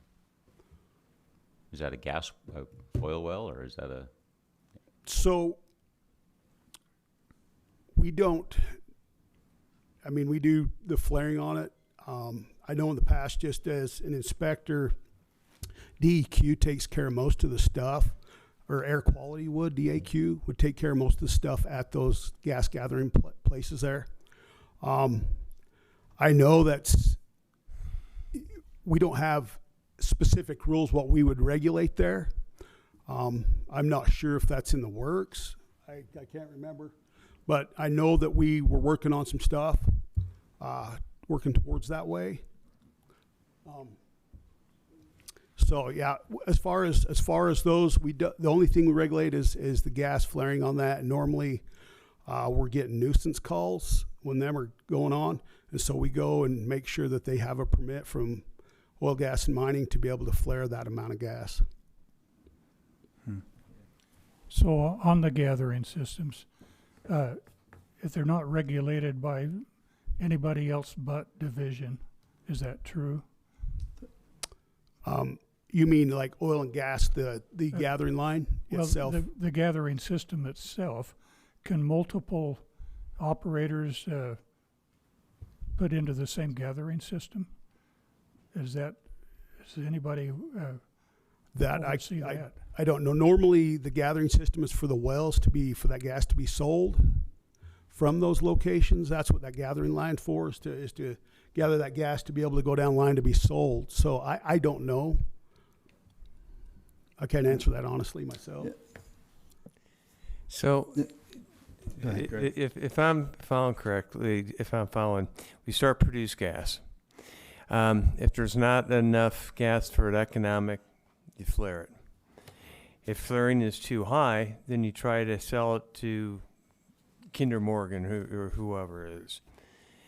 And then, but in this situation, you had enough wells, you were making too much gas, and you could sell it to Kinder Morgan, but the rest of it is going in excess again anyways. But none of that gathering line is regulated by DOGM. It's only when looking for a tax exemption that it. Yeah. Well, I mean, when we use the term regulate, that means we don't have rules on it, right? Yeah. But the board, by statute, has jurisdiction and the ability to make orders over many aspects of oil and gas that we don't have specific rules on. I don't know if that helps answer your question. I mean, I can read you. It says the board shall make rules and orders necessary to administer the following provisions: ownership of all facilities for the production, storage, treatment, transportation, refining, or processing of oil and gas shall be identified. So we have some ability there. And that's really, I mean, I don't want to get into the weeds too much, but that is why we are here today and not at DEQ. Well, it almost seems like you mentioned rulemaking. It's like in one way, I'm not saying we do this. Yeah. But it seems like you'd go to rulemaking to regulate gathering lines. But, that is a whole nother issue. I know that's what I mean.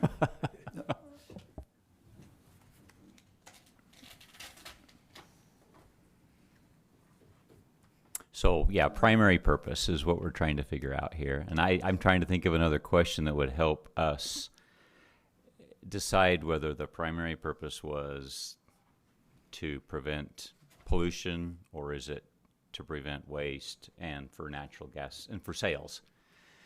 And yeah, just wanted to give all of you an opportunity to make your argument one last time. That not asking more close. Anyway, Anything you want to say that would help convince us that that was the primary purpose versus what they're saying? Absolutely. I will just quote their response. The primary purpose of the pipeline equipment was to comply with waste regulations, and I'll quote what Mr. Haynes said just a minute ago. Not flaring prevents air pollution. And he also said that flaring creates waste, and so not flaring prevents air pollution, so flaring creates air pollution. So therefore, if you're not flaring and wasting it out into the atmosphere, you are preventing air pollution. That's the whole purpose of this, and that is the primary purpose of what we did. And how did, the DEQ's been looking at this for years, and like I said, pre-2012, they had one simple test. The statute was broadened in 2012 to make it clear that if you voluntarily did it, it was also satisfactory. But the test was this required by a DEQ order? And in this case, this clearly was required by a DOGM rule.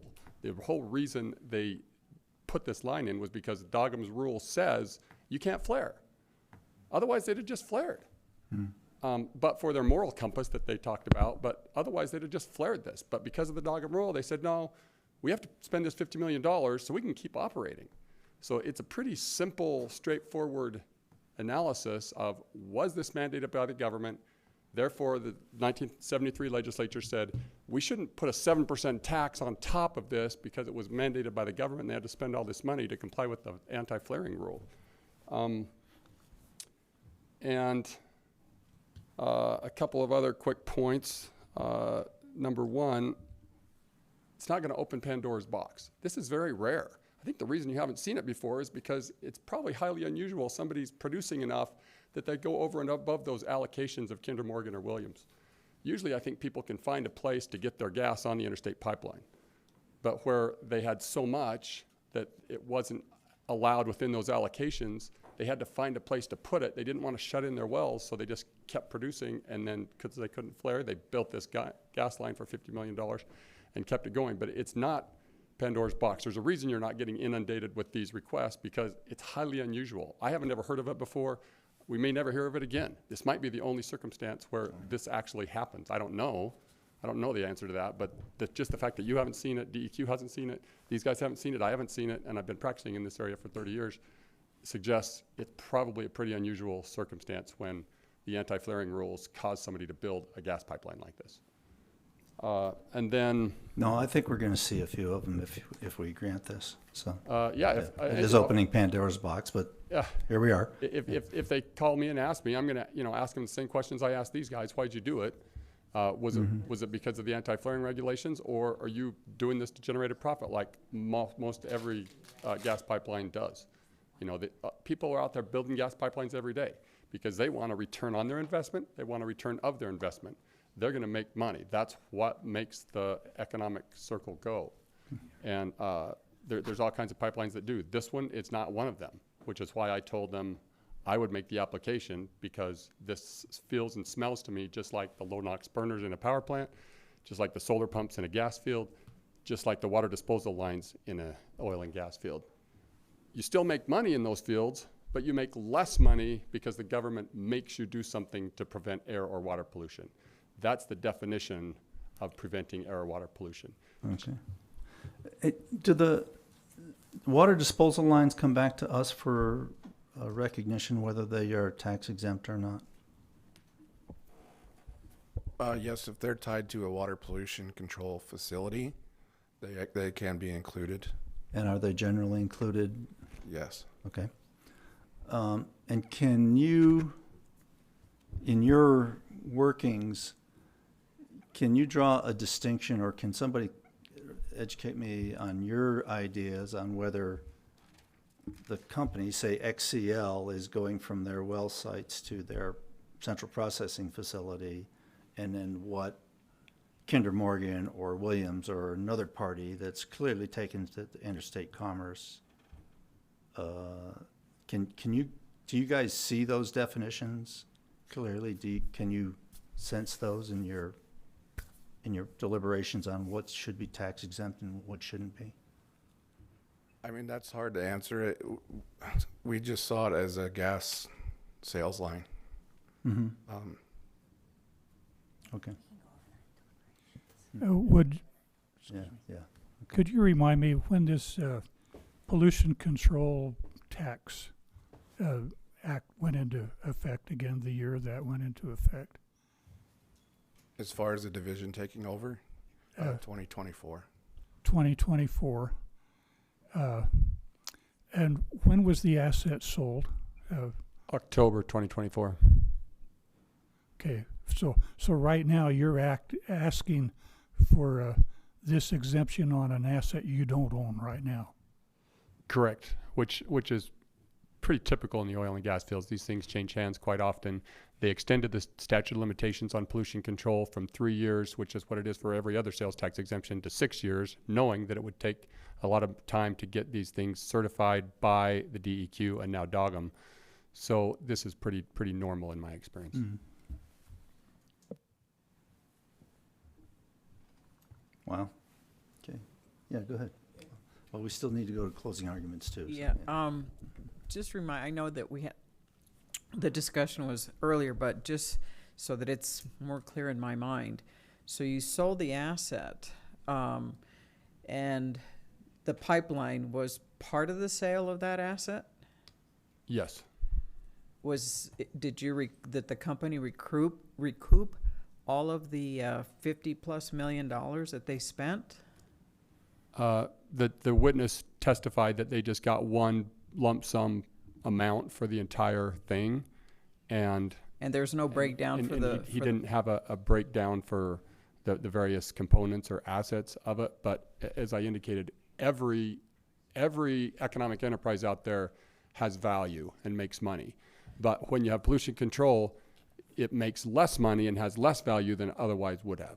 So wouldn't the company that acquired the asset qualify for since they purchased the asset, wouldn't they qualify for the tax exemption if the tax exemption was approved?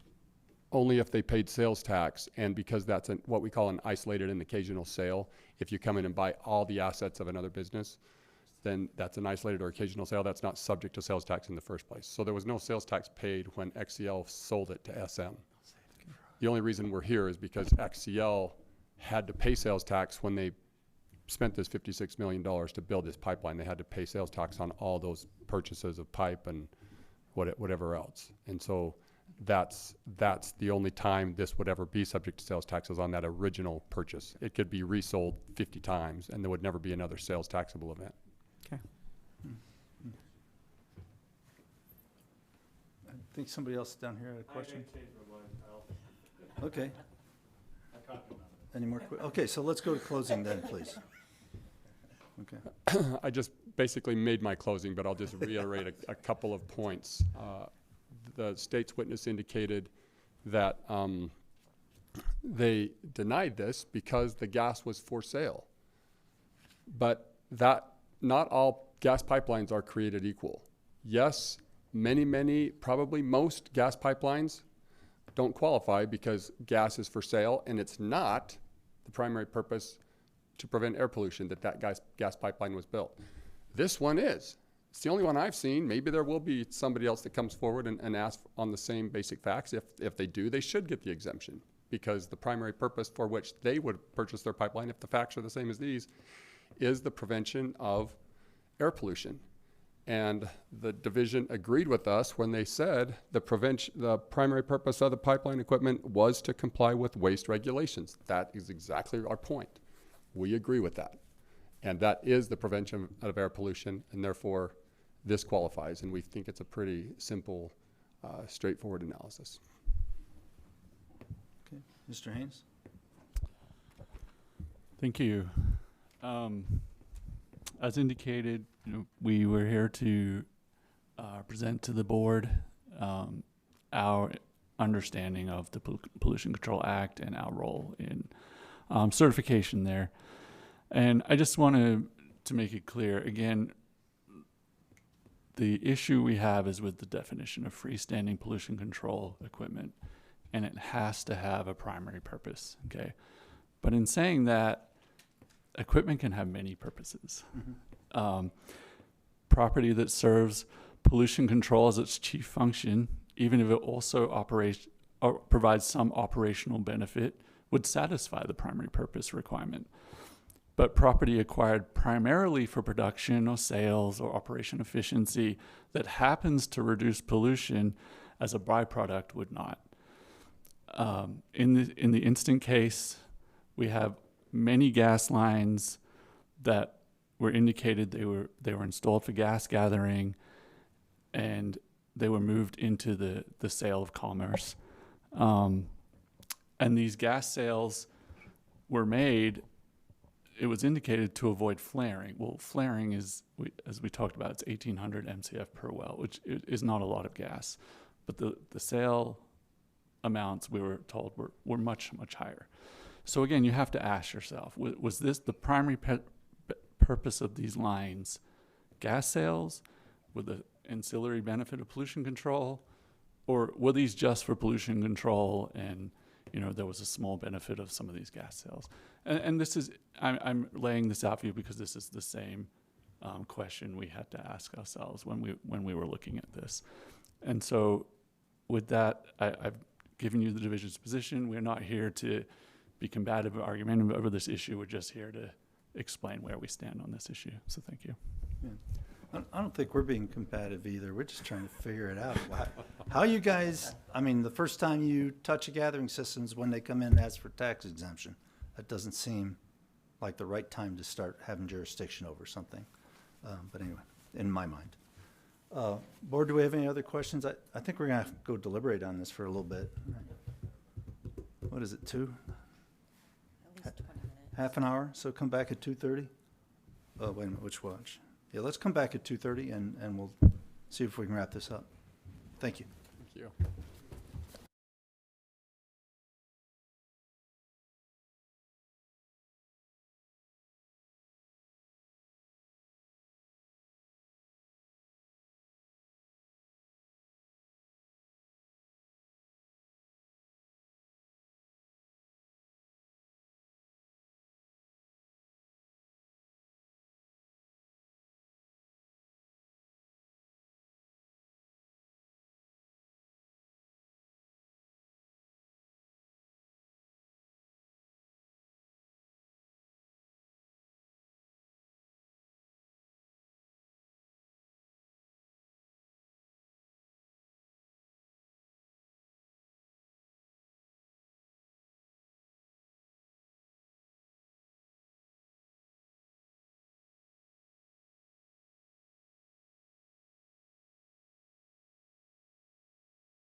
Thank you, everybody. We're back on the record, and we're here to finalize our discussions on agenda item number 6, which is docket number 202639, cause number 139-175. And before we talk about this, the board wants to express its appreciation to XCL and to Holland and Hart for bringing this matter before us. Gave us a lot to talk about, a lot to think about, and we certainly appreciate everything that Dogum did in educating us on what this issue involves. So with that, take a motion. Oh, sorry. I'll make just quickly. Well, okay. Just to go along with what Al was saying, and I would like to just mention all the good that XCL did for the basin while you were here. You pioneered horizontal wells. You became the #1 producer. Just really appreciative of all you did while you were in Utah. So come back anytime. Okay. Make a motion. Go ahead. We'll entertain a motion. I'll make a motion that we deny the request for agency action to certify the equipment as a pollution control facility. Motion's been made and seconded to deny the request for agency action. All those in favor say aye. Aye. Any opposed? Okay, the request for agency action is denied.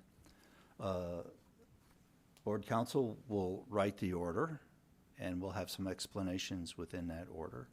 And we do, again, really appreciate Holland and Hart and XCL bringing this topic before us. I don't think this is the last we've heard about this, so we'll hear more, sure. Thank you. With that, entertain a motion to adjourn. Motion to adjourn. Okay. Second. All those in favor of adjourning, say aye. Aye.